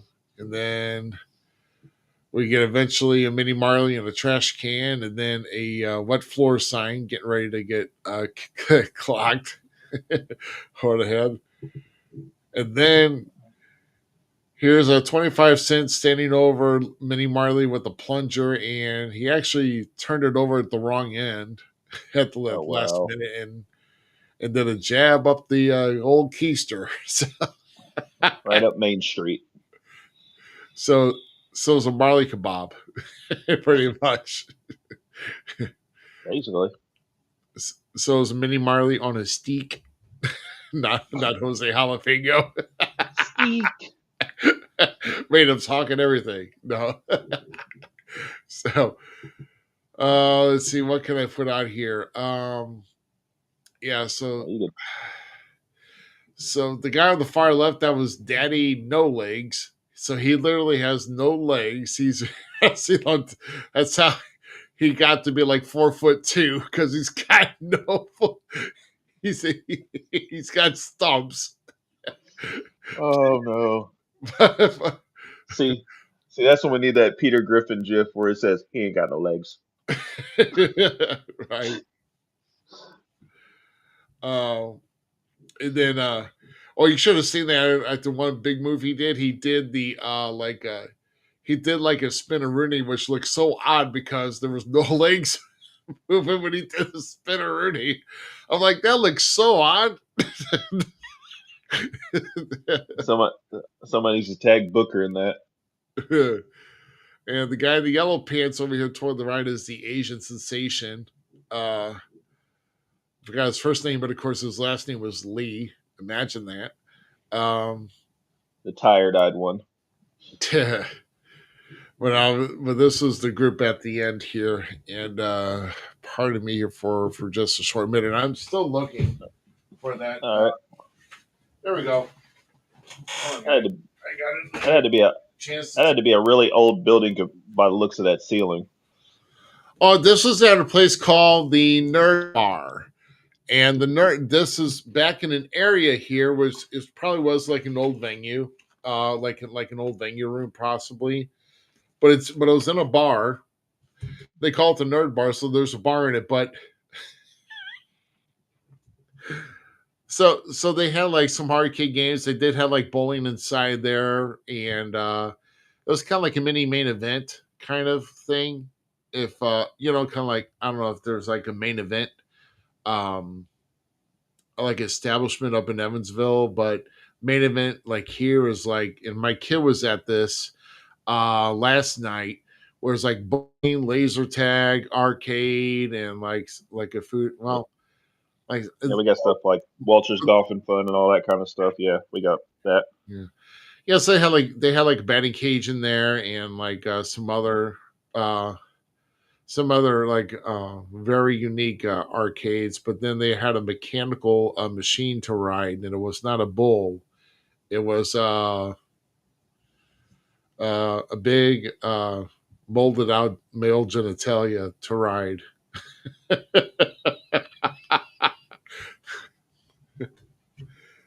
They wanted me to ride it. I'm like, no, bro, I don't do that, man. I do not ride anything like that. Oh. Yeah, that's not going to All right, Mr. Garrison. Right. But no, I mean, this was so this was pretty much, like I said, this is at the end of like night 2 on here, and let's see. So let me go back to my little shot here, because I'm still trying to get my other photos here downloaded, and I want to see if I can get that. I'm going to see if I can get that here in just a moment. And let's see. Goodness gracious. Okay. Well, I guess I didn't get everything here. Well, I am going to try to see what I can do to get at least on a couple of these other ones here. So just give me a moment. One thing I do want to talk to you here, though, guys, about like the other when we're going into Wednesday was the Road to Stardom seminar panel, which was hosted by Ricky Santana, which Ricky, of course, was a worker in the NWA back in the 80s, and of course ventured on us in the 90s. Maybe doing some work for WCW, but he had like other territory work as well. And on that panel was the Night Train Gary Jackson, Dr. Tom Pritchard, Attila Khan, Herb Simmons, our distinguished SICW promoter, and Steve Rivers, who won the Independent Wrestling Award. Basically, the road to stardom, as far as what you're sharing their experiences, as far as how they started out in the business and where they went, and they basically have pretty much the same values as what we, at least I endure, as far as Mhm. whenever you try to come up in the business and showing the respect and putting in the work and the effort, and how you can make it on the road to stardom.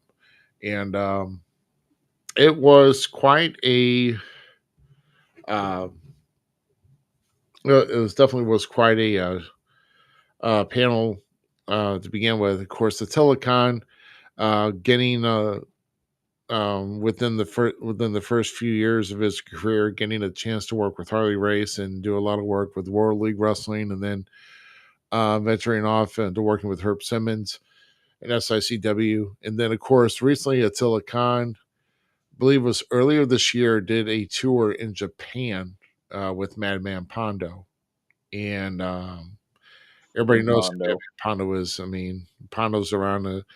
I mean, if you're any familiar with JCW, you know, with Juggalo Championship Wrestling, that's where Pondo does a lot of his stuff, and of course he does take independent bookings, and they did quite a tour in Japan, and got to see a lot of sights, and it was pretty good. I'm surprised I didn't get a chance to. I don't know. I don't think he mentioned that at all, though, as far as like the work in Japan that he did. Um, but that's definitely something to be proud of, because getting a chance to eventually to go overseas to work, especially in the country of Japan, where pro wrestling is notably respected. I mean, if you're looking for respected name in wrestling, or as far as like a the place to wrestle in the world that takes wrestling very seriously, is definitely the nation of Japan, or the country of Japan, and getting a chance to work that, and to visit some other the landmarks that were some of the other legendary Japanese wrestlers have visited, or had partaken to eat or drink in a bar, what have not. I mean, it's still pretty cool, and to kind of make that. So that so that was pretty awesome to kind of experience that with that panel. And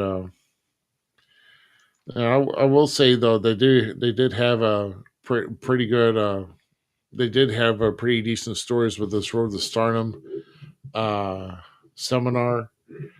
And let me just kind of put this here. And as far as like, what are they talking about? Well, this is what we're talking about here, right here. But right here, Road to Stardom seminar. This is where, and with Gary Jackson with his stories, and of course getting a chance, and of course Gary Jackson serving in the serving as in the I believe it was the National Guard. I can't remember, but he did do some service before actually getting into the military, and he actually knew that he wanted to be a wrestler when after he got done with the service. And like I said, Gary Jackson's been going over 40 years now in the business, and and still doing work from time to time. inside the ring, and I mean that's saying something in regards with whatever Gary's doing. So I'm actually looking to see on the events here because I'm actually looking for my other photos here that apparently I seem to have I've been able I've probably possibly have I didn't get a chance to get, so now I'm trying to get them downloaded here, and there we go. And let's see, there we go. So give me 1 second, guys. I'm going to get something moved over here. I'm going to find at least to share some of these here because there's some notable awards I definitely want to make sure that we're recognizing here. So I'm thinking Pondo kind of lives close to Evansville because I used to do probably like weekly shows with him. I actually wrestled against him once. who did you wrestle against? Pondo, Oh, Pondo. Madman Pondo. Oh, gosh. hmm I think I only worked with it. I think like the only time I got to work with him was like in there was like a couple hardcore battle royals, and the hmm promoter at the time called them a dead man's party. So it was like a Royal Rumble style, and you came out to the ring with your own weapon, and then if you lose that weapon, then you know it's just basically put in the mix, and someone you can use somebody else's weapon if you don't like yours. And I mean, I mean, talk about now. Those matches were those were awesome. Those was I love doing some hardcore matches like that. You know, because that was definitely fun to do. I wasn't too far in, and like I wasn't even supposed to wrestle that night. And the guy he was supposed to work no showed. He's just like, "Hey kid, come here." I'm like, "Yeah." He was just like, "You want to wrestle in the main event?" I was like, "Sure." You- yeah. Hey kid, you want a belt? Because main thing I was worried about was because I remember when I used to sit in the crowd, he'd always make fun of the person who's wrestled before the match, and he'd always make me crack up. So it's like that's gonna be the hard part is not laughing when he starts making fun of people before the match even starts. I just had my head down in the corner like this the whole time, trying not to laugh. Oh, that is funny though. Um, Because he named this one heavyset lady Billboard Ann because that's how big she was. Billboard hand. Yeah, Oh boy. Wow. Shoot. I had thought I had mix let me see, I think I should had I think I had mix yeah. I'm actually trying to see what I had here as far as with mixed concern, and I had a couple other good shots here too. But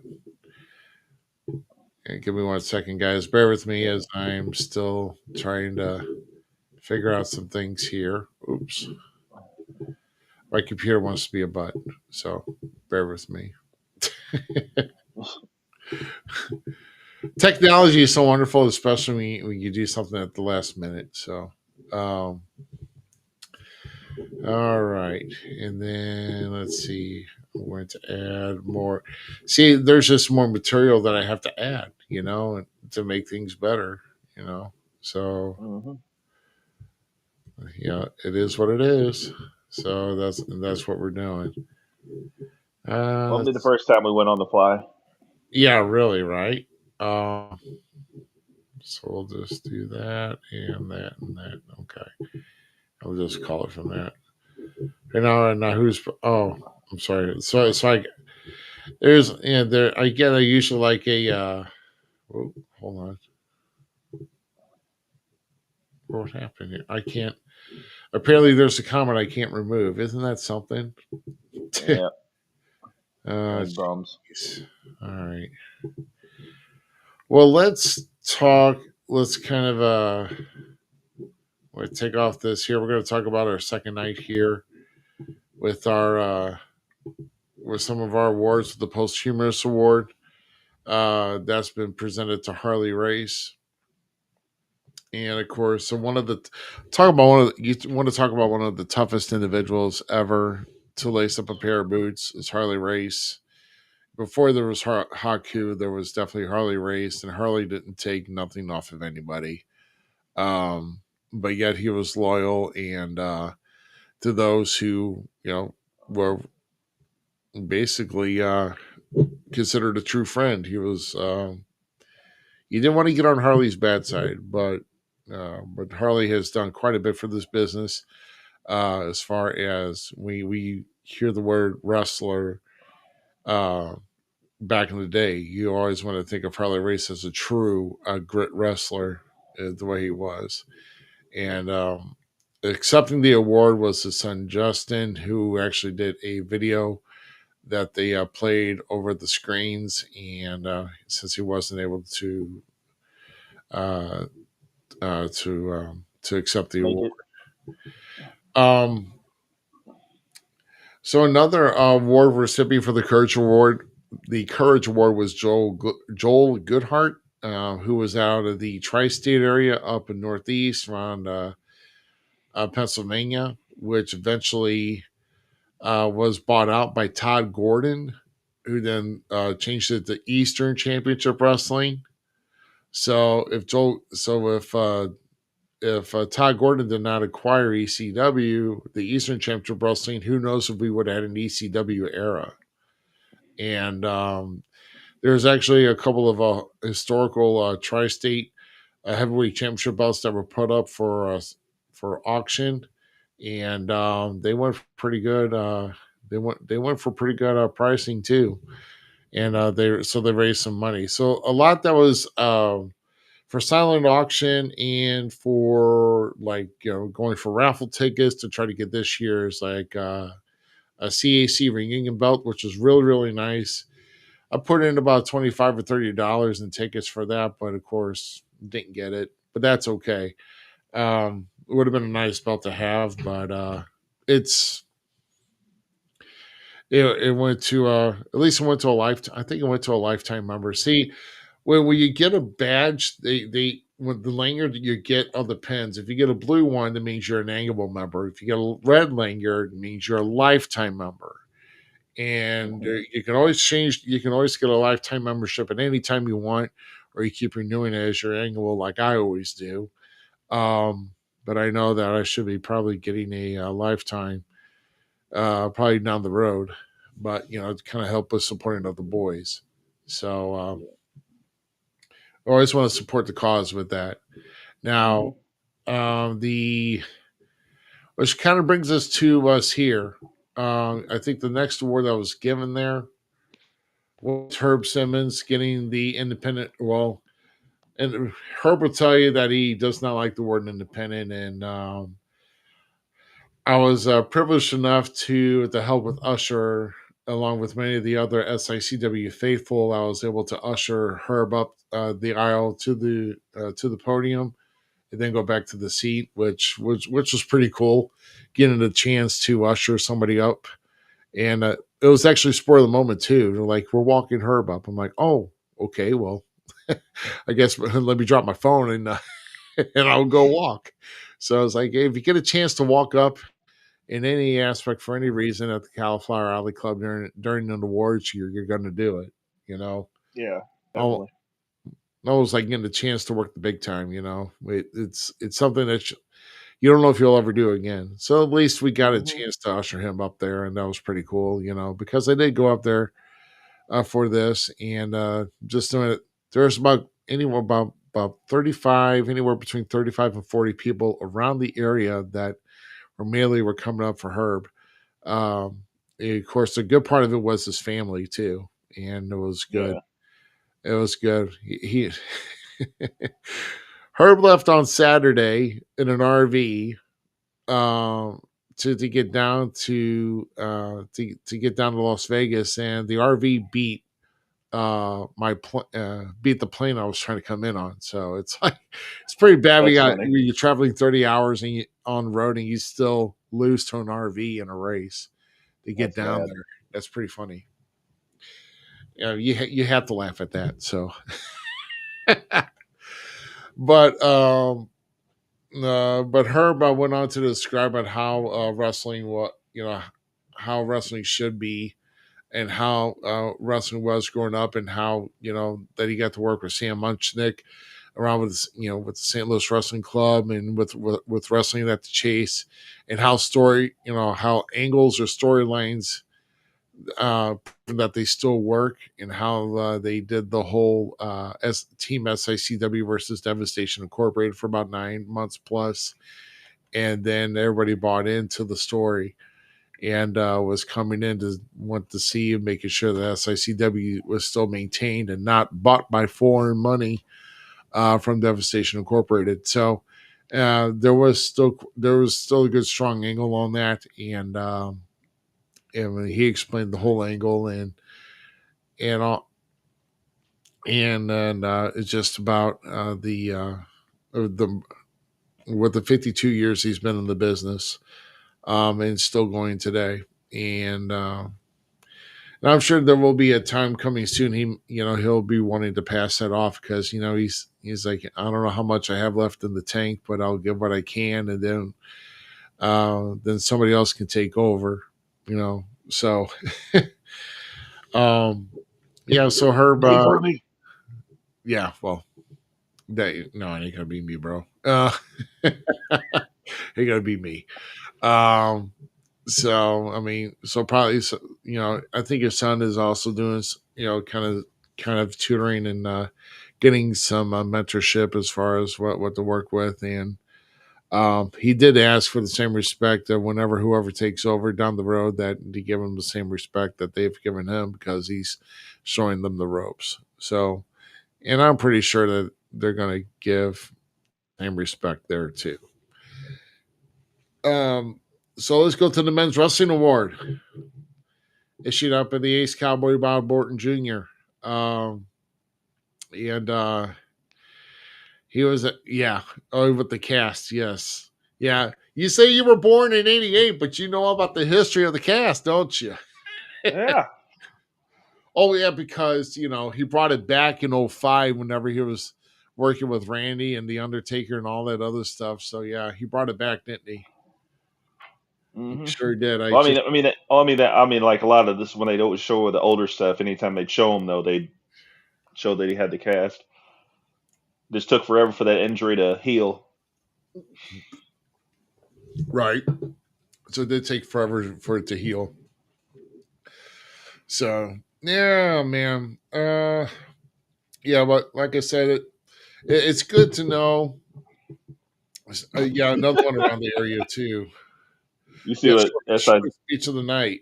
Yeah, that was probably because he did not want to say much, and Bob is not very long with words, and gotta love Bob, I do. But I remember the Searcher, when he was doing the Searcher and Hype podcast, the story he told me whenever he was doing his podcast, that like, Bob, make sure you're no more than 3 fingers away from the mic when you're talking, so I can hear you pick up. And then whenever he'd start up, he'd hold up the mic like this, and then when he'd get ready to answer his question, he'd like pull like way back away from the thing and barely hear him. Those was kind of reminiscent of what he had to say up at the stage. It was kind of funny. At least I thought it was. It was kind of inside. I remember we caught some of his voice at our show in St. Louis when he walked by the table. When who was it? Ricky Morton was at the table. That's who it was. Yeah. Yeah. You hear like his voice in the background as he's walking by. Right. He's like, "That's the last guy you want on your show." Oh yeah.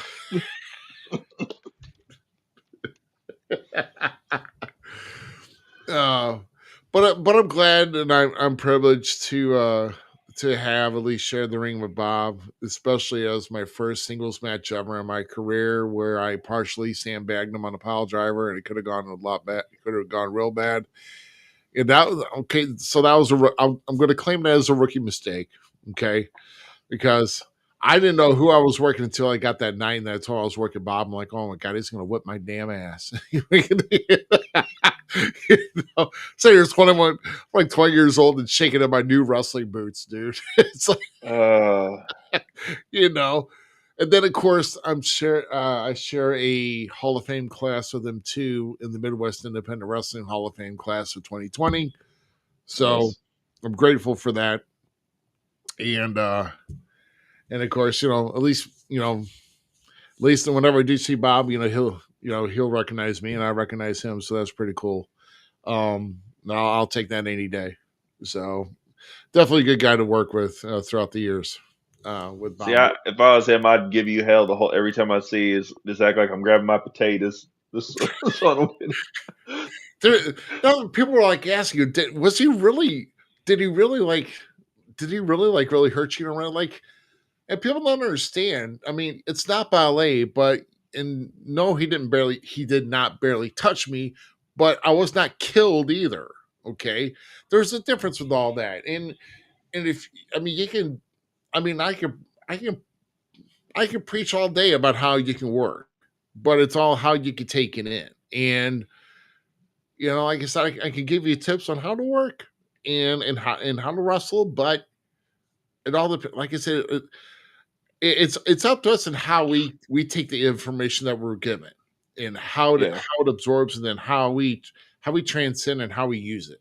So and but no, Yeah. I mean, I will say that the work was solid. It was not soft. It was not what people call it. No, I was not potatoed every freaking time. No, I don't even know if I was or not.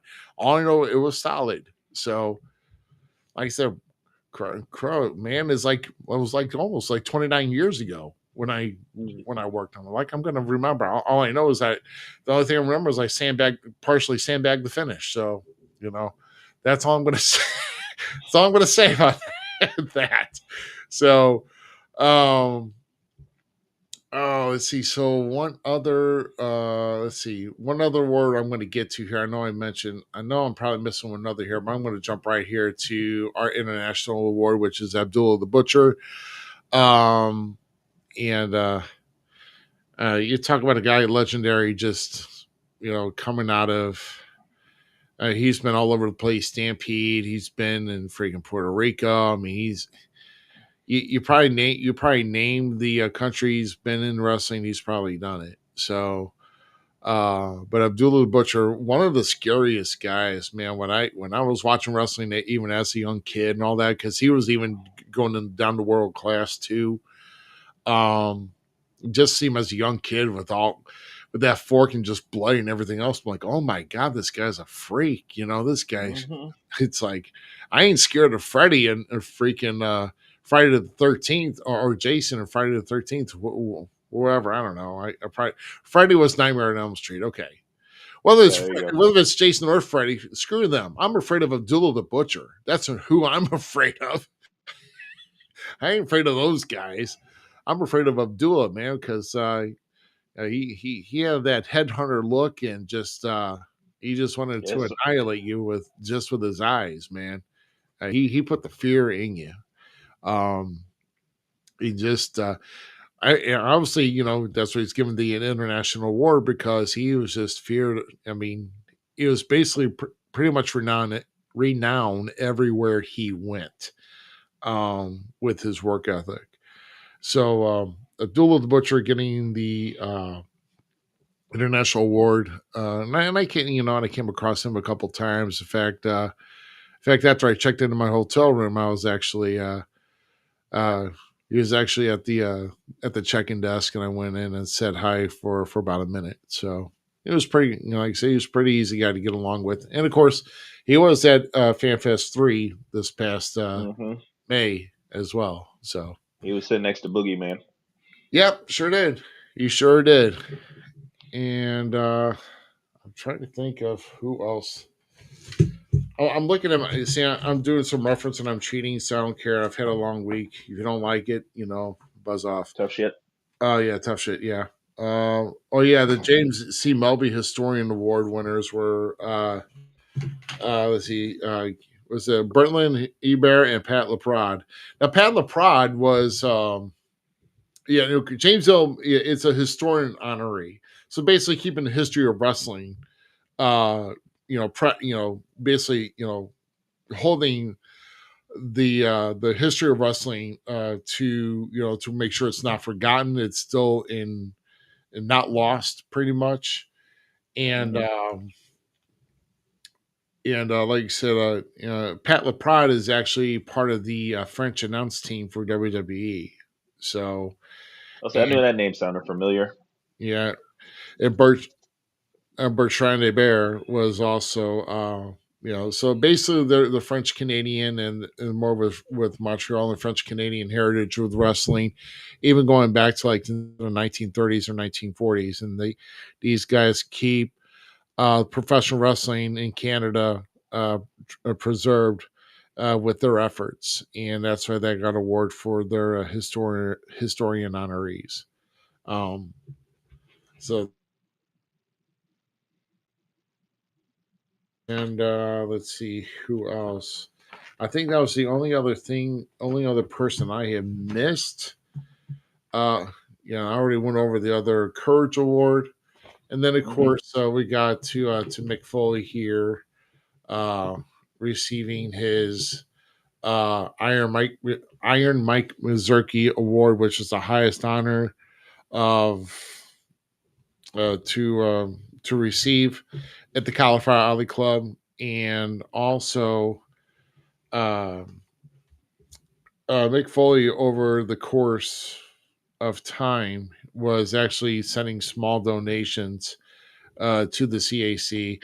Now, I thought that Herb's speech was long because Herb's speech was pretty long, which is fine because and Herb had a good reason too, because I have not driven 30 hours one way. I'm not going to just sit, like spend about like a few nights at a hotel, only speak for like 5 minutes and then head back. He made make sure his time was worth it. So he was about like 45 minutes plus, I believe, maybe 48, but I'm pretty sure that Mick actually outlasted Herb Simmons, which I was about floored because Mick did go on for quite a while. In fact, night two of the awards was 4 hours long, and it's a good thing. Yeah, and it's a good thing they actually started the awards as we were getting the opening course of our sit down dinner, because usually they have the dinner, they wrap up the dinner, and then they start the awards after everybody's eaten. But no, they started the awards right as we were getting our opening. Some of us are getting our opening course, or somebody was just getting their opening course. So That's good. while That's everything was genius. going on, everywhere was being served dinner and eating dinner while all this was going on. So Yeah, because sitting there for 4 hours, I'd have been hungry as hell. yeah, well, it's yeah, I don't know. It's been quite a treat. Um, and like I said, I mean, you want to be there for these guys that are getting these awards too. And I'm trying to see if there's anything in the news here with Cauliflower Alley, because, like I was stating here with Mick Foley, he was sending in donations because I mean. He does a lot of charity work, and um, I'll tell you, he's well. Let me also look. I'm going to look and see if they put the news on their Facebook page too. Okay. For some reason, my their website isn't pulling up for me, so I'm going to try and get to this here. Here we go. Did did his daughter give him an award again? Or Yeah. So no, they're naming a new award after him. Uh, let's see. Okay, now that was that. And let me see. That was the tag team award. Okay, and then we had okay. Well, no, I think, but they're naming another award in Mick Foley's name for contributing for so much money over a course of time, and that actually all the small contributions added up to over $25,000 he made to the Cauliflower Alley Club, which nice. is pretty much unheard of. So I think it's a, benevolent type of award that's named after Mick Foley's honor for doing that now. So now they got like a new award, and he was the first recipient of. I want to say if it's a benevolence award or if it's something else. I just benevolence is coming to my mind, but I may be wrong. And if I'm wrong, I do apologize because I I did not take note of that, and I do apologize for that. And I do not Well, see that any posting of the report. So, but that is pretty cool though of McFoley to do. And yeah, yeah. this is actually one of the this is actually I think this is probably my last selfie I had taken. I was going to get Nice. one with Noelle, but um, I was right. I got right up to her, and she's like, "I got to get this Christmas shirt to my dad." And then there was like about 4 or 5 people interrupting her. She was trying to get to him, and then on the way back, she was being interrupted by others. And I'm like, okay, well, I'm just going to forget it because I'm not going to sit here and wait anymore. Um, Yeah. she might have just either. I mean, I was just like standing by her belongings too. I'm sitting here waiting. I'm like, thought you're kind of waiting for the selfie here, but no, to not to be. But another great year of the reunion in the books for the Cauliflower Alley Club, and congratulations to all the recipients of the awards that were presented. Like I said, great seminars that were there. And that's not to mention things that have been after hours. And when the Fremont Street experience, of course, getting the chance to walk and do some live shows and just the freak show that is Las Vegas, man. If you have not seen it, it's just an interest. I think it really only takes one time to kind of look at what what Vegas has to offer. So, Yeah, um, that's why I'm glad we didn't go for my bachelor party. yeah, yeah. I think honestly, you probably would have had. I don't think you would have had a better time we should did in Dallas, bro. So, I mean that's my own personal opinion because Vegas gets up there, if you know what I mean. Yeah. Yeah. Oh hell, I mean Dallas wasn't no better. Like just for like I don't know what shot my friend Will kept buying us all, but it was $17 just for that shot.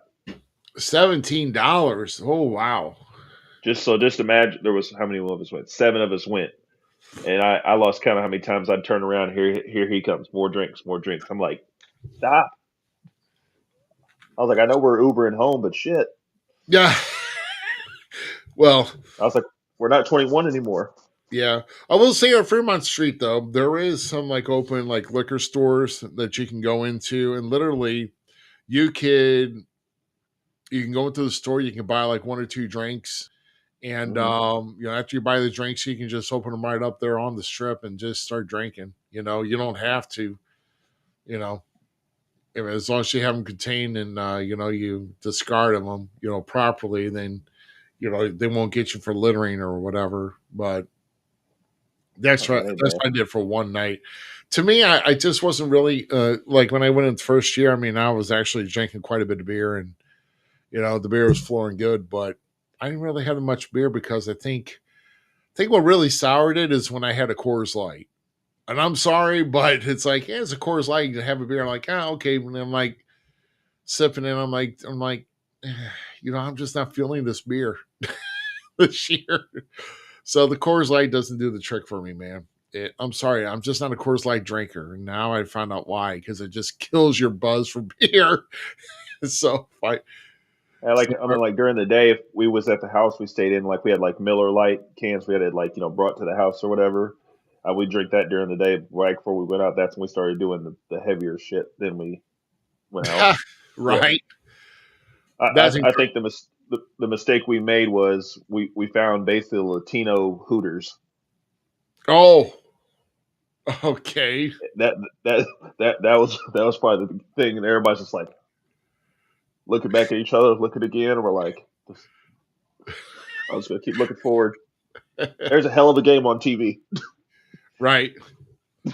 Exactly. Exactly. But I mean, yes. I mean, it's an experience. I mean, if I mean, like I said, I mean, I lived it twice already, but it's like, literally, there's like one band that was there again that was playing the same set that as they did last year, and I'm like, really, you can't switch shit up, It's like, come on, bro. I mean, it's like, oh, well, Wow. we might get different people in here. Like, it's like, yeah, you may get the same people here for like a convention, and like, hey, we want to play something a little bit different from last year, bro. I mean, are you, That's geez. terrible. Do I need to have AI come in and start playing shit that you guys don't know, or what? It's oh, but there were some acts, but it's like I was just kind of tired, and I honestly, it hard to get me back. It kind of hard. It was actually on Monday night too. It was Tuesday night too. I think I went on Monday night and Tuesday night, but it was Monday night that I really did my stuff right after the roast, and so um, yeah. But like I said, it was quite a. It was quite a week again, but like I said, that was probably the best part. That was the up part of my week before I had to come home to some unfortunate things I had to deal with. But I will say this though, a couple things here. They do offer you some stuff that you can buy while you're there, and they kind of center around the Cauliflower Alley Club, like. They had they actually had like a DVD package that they offered here. This here is the Mega Moments Volume 2 with Cactus Jack. This is a lot of his stuff in like in USWA, World Class, early WCW. Some of the stuff that's I don't think made TV, but so there's like some of his other pretty brutal matches here that didn't really make TV, or if it got aired, it was like it aired like maybe one time, and you never saw it again. So there's that. And then the other DVD was the Cauliflower Alley Club honoree class that's hosted by Hmm. Bill Apter, and it's got featured all the um so there's there's let's see, 1, 2, 3, 4, 5, 6, 7. So there's 12 matches in here, which I'll read off that's around the honorees, like El Phantasma taking on Sweet Daddy Falcone, the Steve Rivers, the independent wrestler award winner, and Darren Dalton taking on Sid and Johnny Handsome. Then we got the Bushwhackers taking on Bastion Booger and King Kalua. I don't know who King Kalua was, but No, I don't know. Remember that name. yeah. Then we got Dr. Tom Pritchard taking on Jeff Jarrett. Cowboy Bob Orton Jr. taking on Jim the Anvil Neidhart.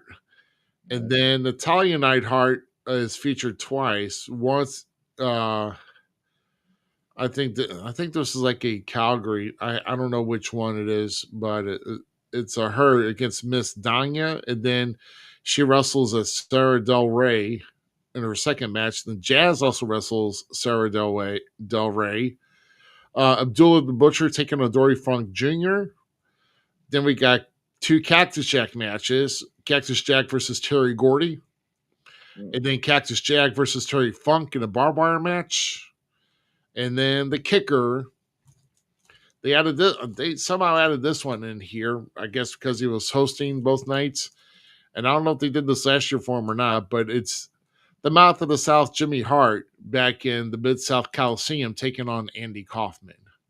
So, so all those matches on this DVD here. I'll probably be checking it out in my free time. If I get some free time just to look at some stuff here this week, I will be examining that. So, yeah. So yeah, some cool stuff. They had like poker chips you could buy. There was the T-shirts that were down there that I could have bought, but they were out of my sizes already.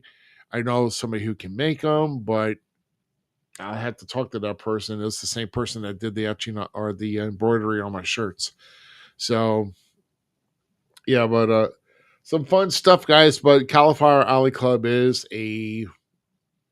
definitely a good benevolent organization to help out with those who were in need of any type of needs of benevolence, if they're short of funds, whatever the case may be. Then there's ways to try to, if you are a member, then just check them out more at caulifloweralleyclub.org. Just a great organization overall to be part of, and in a movement and effort to be part of as well. So I don't know if I'll get a chance to go again next year. Like I said, after everything that's happened so far, I can't really make any commitments because of I'm just afraid of something that will happen trying to make this trip. And it's just I've had a kind of a shaky this past week, and there's another bad thing that happened on top of it that involved the I don't know. I'm not going to say it on the air, but it's going to have to possibly be handled by some law enforcement. So, uh, it's not bad. It's not really bad, but nothing that I did. But it's something that has to be addressed in regards to my experience down in Las Vegas. So, I will say that the place I was staying at took liberties with my credit card, and I'm fighting that. So, um, or my debit card, I should say. So it was actually money that was drawn out of my account, so without my consent, and so now I got to go fight that. So that's beautiful, and I didn't see that one coming. But hey, it is what it is, and if I can't win that battle, then I'm really more than likely will not be participating anymore because I'm not going to fight the battles. Yeah. But I will support the Cauliflower Alley Club everywhere possible with annual memberships, anything else that they would need. I will definitely be there to support them and advocate for them. So, but no, that's all I got, man. I know poor Austin Cage and put him in the. I had most of the input this week, so I mean, you know, poor Zach. It just felt kind of weird without Zach because Zach's been around for a good while, or Zmiz, whatever is of course, or I just call him Z, whatever. But no, hopefully he should be feeling better to come on here next week. We will have episode number 206. And then hopefully we will get. I'm still looking to get some featured guests lined up, and I hope I can get some because I've been trying to make these contacts. That's why I came out to Vegas. So hopefully, we'll get some people in. So shoot. So what you got to do? Anything exciting for you? Wrapping up your month of August there, Dirty Heel Austin Cage. Well, I kind of got a legal issue, kind of like you got going on. My old house that I rent out, the guy hasn't been there in 2 months, so I'm trying to get him moved out, get all Oh, that stuff squared away. It's been kind of a money battle more than anything. So I got a oh, lawyer calling me tomorrow for that. oh my Uh, goodness. yeah, that's been a pain in the ass. Oh, But yeah, I can outs imagine. I can. outside of that, nothing really. Just preparing for next month for the wedding. That's about it. Yeah, I mean that's the best you can do, man. I mean, yeah, getting on to married life is something that's it's a big step in your next chapter of life. So, Oh uh, yeah. yeah, man. I'll tell you what, guys. I think we're going to be probably. So I think we're just going to call it the night here. And once again, we'll be back with episode number 206. With who knows what we're going to have, but stay tuned to our Facebook page for any type of updates. And of course, you can. Oh. 1 second. 1 second. One thing I got to point out that we didn't get to: the worst tag team in history was made last Friday night on SmackDown. Becky Lynch and Nia Jax. You don't like that. Worst tag team ever. Worst tag team ever. I'm sorry. Just had to point that out. Okay, go ahead. Man. Oh, that's too funny, guys. So anyway, we're going to go ahead and get out of here. And we thank you very much for joining us here this week. Sorry we didn't get the Facebook feed in time. That probably would. And we really didn't handle. We really didn't get any activity off of X either, which is kind of odd. Maybe because we didn't really have any true WWE stuff we're going to talk about. Because I'll tell you what. I don't know if I'm willing to fork out all this money to try and follow them everywhere. Because one last thing.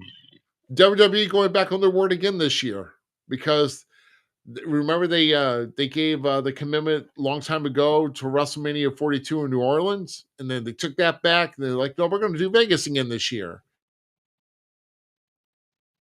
Mm-hmm. The first live premium live event in the U.S. was going to be WrestleMania 42.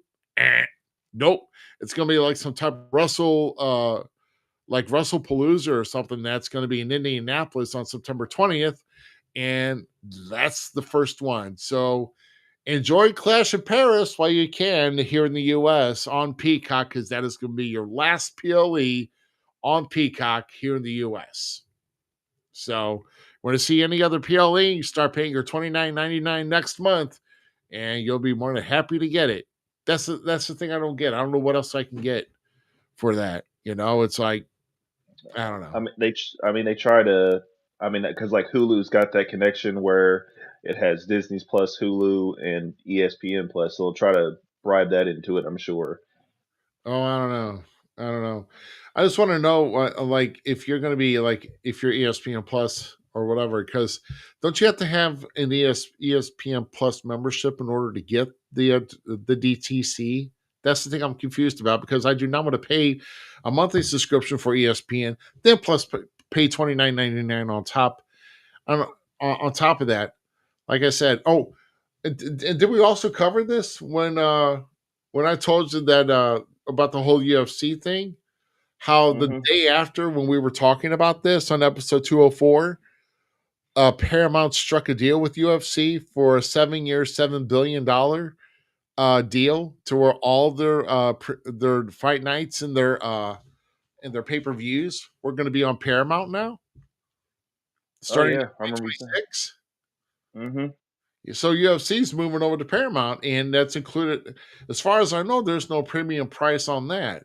As far as I know, I got to look into that deal. But yeah, so UFC Like, is over to Paramount. They're getting away from ESPN. Then ESPN's going. WWE is coming over to ESPN. So mm-hmm. I mean, everybody's just shuffling everywhere just to get their content around. It's the most craziest thing ever. So, but they know people are dumb enough to follow it. well, some people, not me, people. Trust me, I'll get my ways of getting the show if possible. I'll tell you, give me something that's worthwhile. And I mean, like I said, some of the vigor and the excitement has been taken out of the product so far lately that I'm not too keen on trying to pay $29.99 for the product. So Yeah, just me. I'd rather fill up my gas tank. No crap, right? You know, do something that's worthwhile. Feed your family. Don't watch. They'll watch something which they're going to cover it anyway on their website in like photos or like clips and anything else, or when they show Raw or SmackDown, which is crazy because I was just thinking. I know I keep going on the tangent. Forgive me. I got the Z in me this week. Apparently, I just go off and I'm going off Peacock, right? I'm like, remember the days when they had like All American like Superstars or Wrestling Challenge, and like all these other like shows that were syndicated to like local networks that you can get on like VHF channels that and then you like paid for cable for like All American Wrestling and like Primetime Wrestling and some other stuff, and Mm-hmm. of course like World Championship Wrestling with WTBS. And now it's Yep. just like everything's moved over to these streaming platforms. And like the only show left for WWE, I believe, is like that's on a network is SmackDown. And Mm-hmm. that's all the way, I think, to like 2029. So who knows where that's going to go at that point. And Who that's knows? just crazy. And it's all over the place. It's Um, ESPN's got this now. Now I did get an update about the library though. So the library is going to stay on Peacock all the way until their agreement is done in March, and then somehow is going to transform and move over to WWE's YouTube channel for everything that's on the Vault Peacock. library. So all the shows and everything. And I don't know. I hope everything is over there. And who knows if that's going to come at a price. I don't think that's going to be free either. So I was still a bigger fan of the first thing that came out with the network. I was still a oh, bigger we fan all of that. were, bro. We are. It was still so much easier to look up stuff. Yes, it was. It was a lot easier back then. And you want to talk about an all-time subscriber? I did not miss 1 month when they came out with the network. I was there for the first month, and I paid every month all the way until they discontinued it. So, but they ain't gonna give anything. They're not gonna give any type of like reward for anything.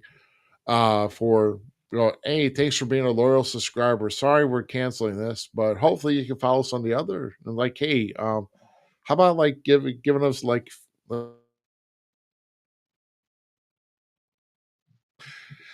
not happening. So it is what it is. To quote Peter Griffin, you people can kiss the fattest part of my ass. Right. Exactly. So that's all I'm saying. Yeah. So anyway, guys, I think we're gonna go ahead and get out of here. But like, I think I'm done all going off the rails here. I know I kind of went off the rails late, and I know we're kind of almost close to 2.5 hours, and we started late. So, and poor Austin Cage is sitting here kind of listening to me jab. So we're going to go ahead and end it. We thank you very much for joining us here for episode number 205 of the Falls Count Everywhere podcast. Make sure you're scanning that QR code in the top left-hand corner of our screen, and follow us on all of our platforms and subscribe. Let us know if there's anything that you want us to cover, or even a future guest that you might want us and let's be reasonable, guys. Let's not go with WWE guys. Okay, let's not be huge marks about getting WWE people on here, because in all reality, they don't give a damn about me or this show. They just your people on the independent scene. More in the independent scene. If you know, like one of the hardest people, hardest working independent workers that are in your area, show them what we're all about, because we do want to do feature guest interviews with people who are actually working in the business to keep the sport of professional wrestling alive instead of the art and sports entertainment. Because let's just face it right now, dude, WWE, they're just an entertainment company that just has some wrestling in it. That's all it is. And there's a lot more promotions out there that want professional wrestling, and that's what we want here on Falls Count Everywhere. So we want those people. But until we get another person here for next week, we bid you adieu. Thank you guys for joining.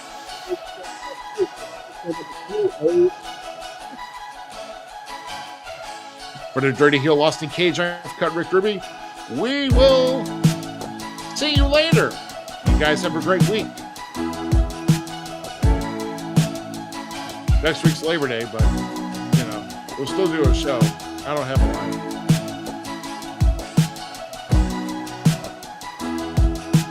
Zmiz, get better, brother.